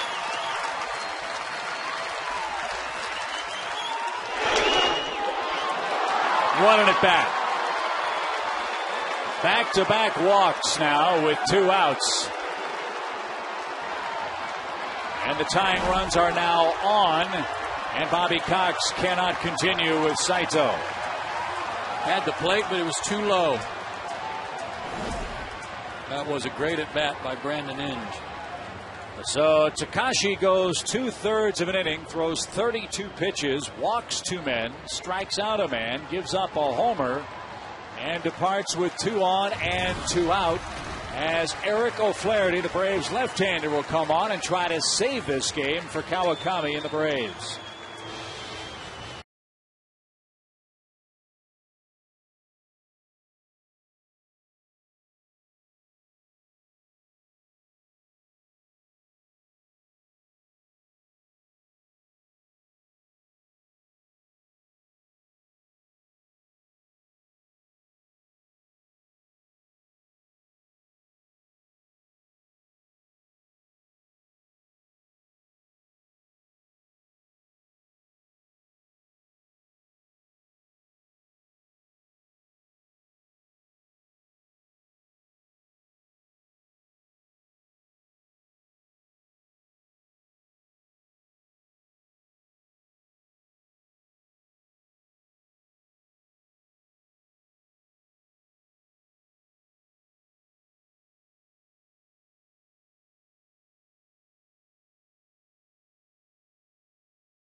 to try to end this game in the Braves' favor.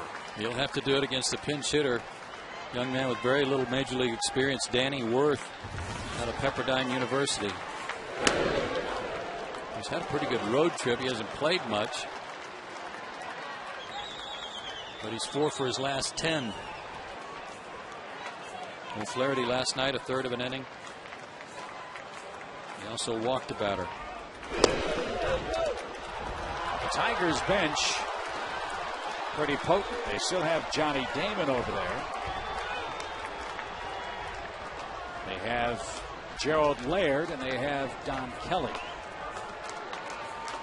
And they have a 2-0 count on Worth. And that's nowhere close. Ball 3. 3 balls, no strikes. Tigers trying to rally with 2 outs. Are 1 pitch away from loading the bases. And one of the best Brave strengths of the year is giving them headaches today. 3 straight walks with 2 outs, and it will be Laird.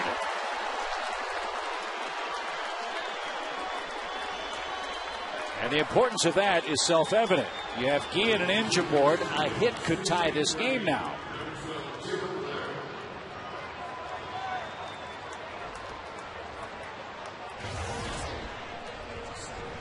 Peter Moylan is ready in the bullpen. Laird, a right-handed hitter. It's apparent that Billy Wagner is not going to pitch today. Chipper Jones is coming in to talk to O'Flaherty. Laird is not having a good year. That's why we've seen Avila the first 2 games. He's only hitting .176 for the year. And he's 0 for 3 as a pinch hitter. But he does have power.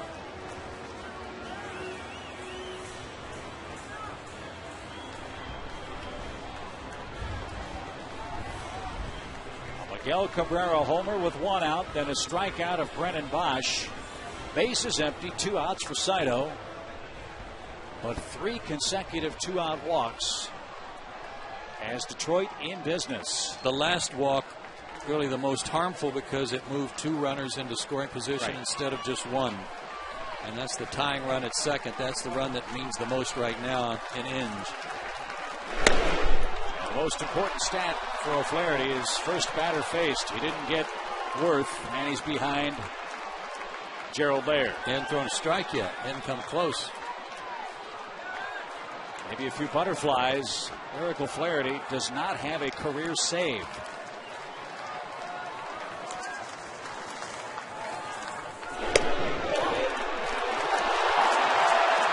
When you're wild, you're not going to get the close ones. 2-0.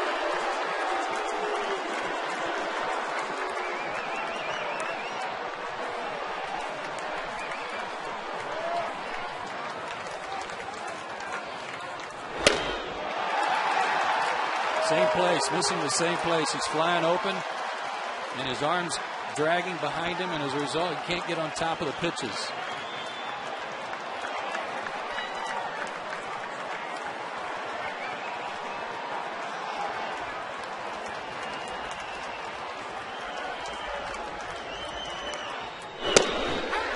As I said earlier, there's no such thing as an easy major league save. But a 3-run lead with 3 outs to get.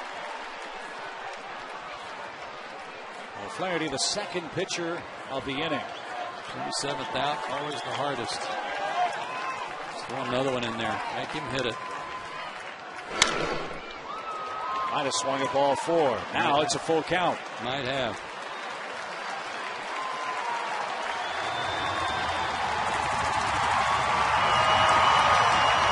What do you think Kawakami's thinking right now?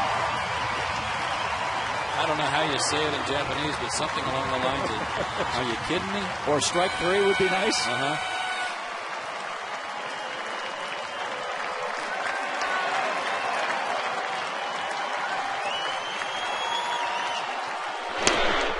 Four to 3.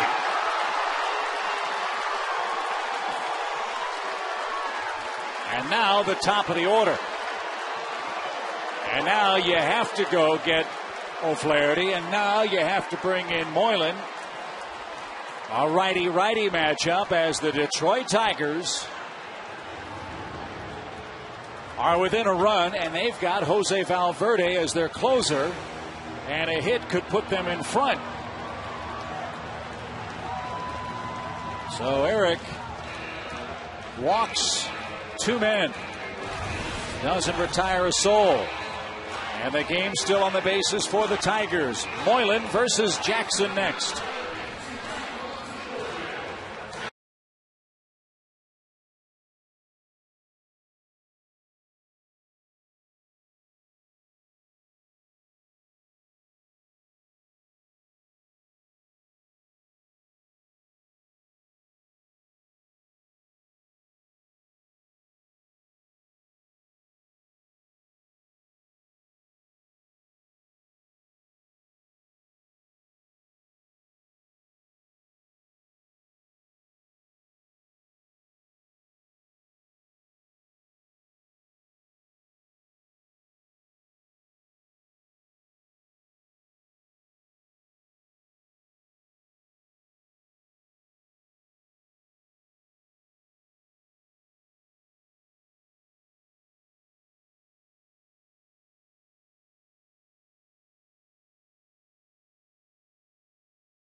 Consecutive walks after the bases were empty has them within a run as Bobby makes another AT&T call to the bullpen, and it will not be Jackson, but it will be Johnny Damon in the 9th inning for Detroit. Damon's never faced Peter. He worked 2/3 of an inning last night. Only got 2 ground outs. Boy, does he need one here. Damon's a notorious first pitch ambusher.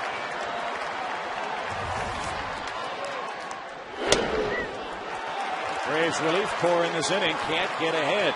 Ball 1. Damon 1 for 2 as a pinch hitter, 2 RBIs.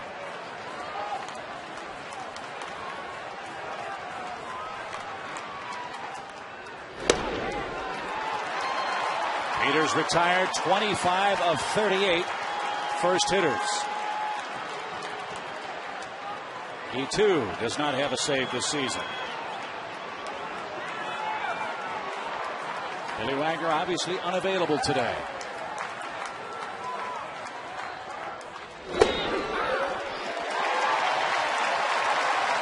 Damon made him throw a strike. Now taken all the way. Won't be taken now.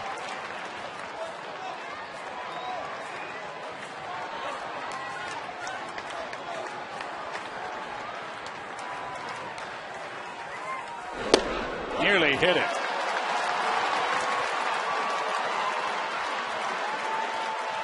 You want to talk about being able to keyhole a pitch? Johnny Damon ahead, 3 balls and a strike with the bases loaded.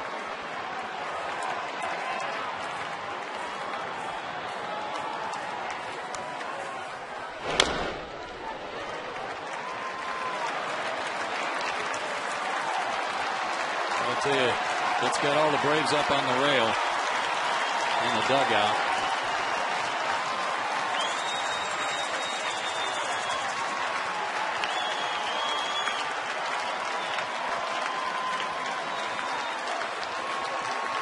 Nothing to do here but just do your best to throw one down the middle.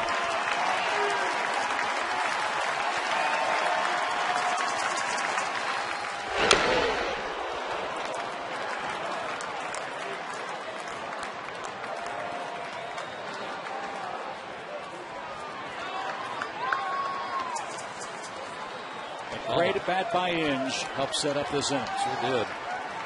10 pitch at bat. Certainly with all the postseason experience and big game experience for Johnny Damon, he's not scared in this situation. Strike him out looking.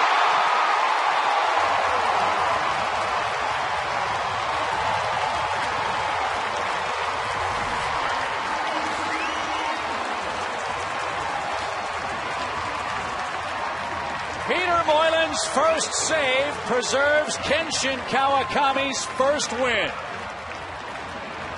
I think I'd like to see that again. A win's a win. Gary Cederstrom's called that outside corner all day.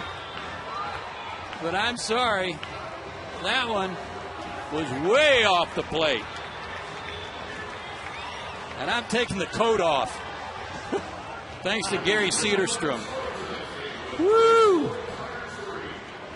Had him all the way. Braves win it 4-3.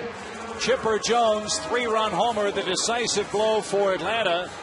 But look at that big scoreboard. Kenshin Kawakami finally in the win column and is our Home Depot player of the game. And he pitched great today. 7 innings, a 2-hit ball. He only gave up 1 run. Walked 3, struck out 6 through 102 pitches, but he was on fire with his fastball today. That was the pitch. He was aggressive, went after the hitters, and gets his first win since the last day of August last year. Congratulations to him. He's off the schneid. I don't know how you say that in Japanese, but I think it's probably pretty good. I need to look it up. Yes, indeed. Braves win it by a final score of 4-3. Productive day within the division. Braves a game and a half now ahead in the National League East. We'll be back on Fox Sports South tomorrow for Sunday Braves. The Braves look for a series sweep against the Tigers. Join us at 1 o'clock Eastern Time with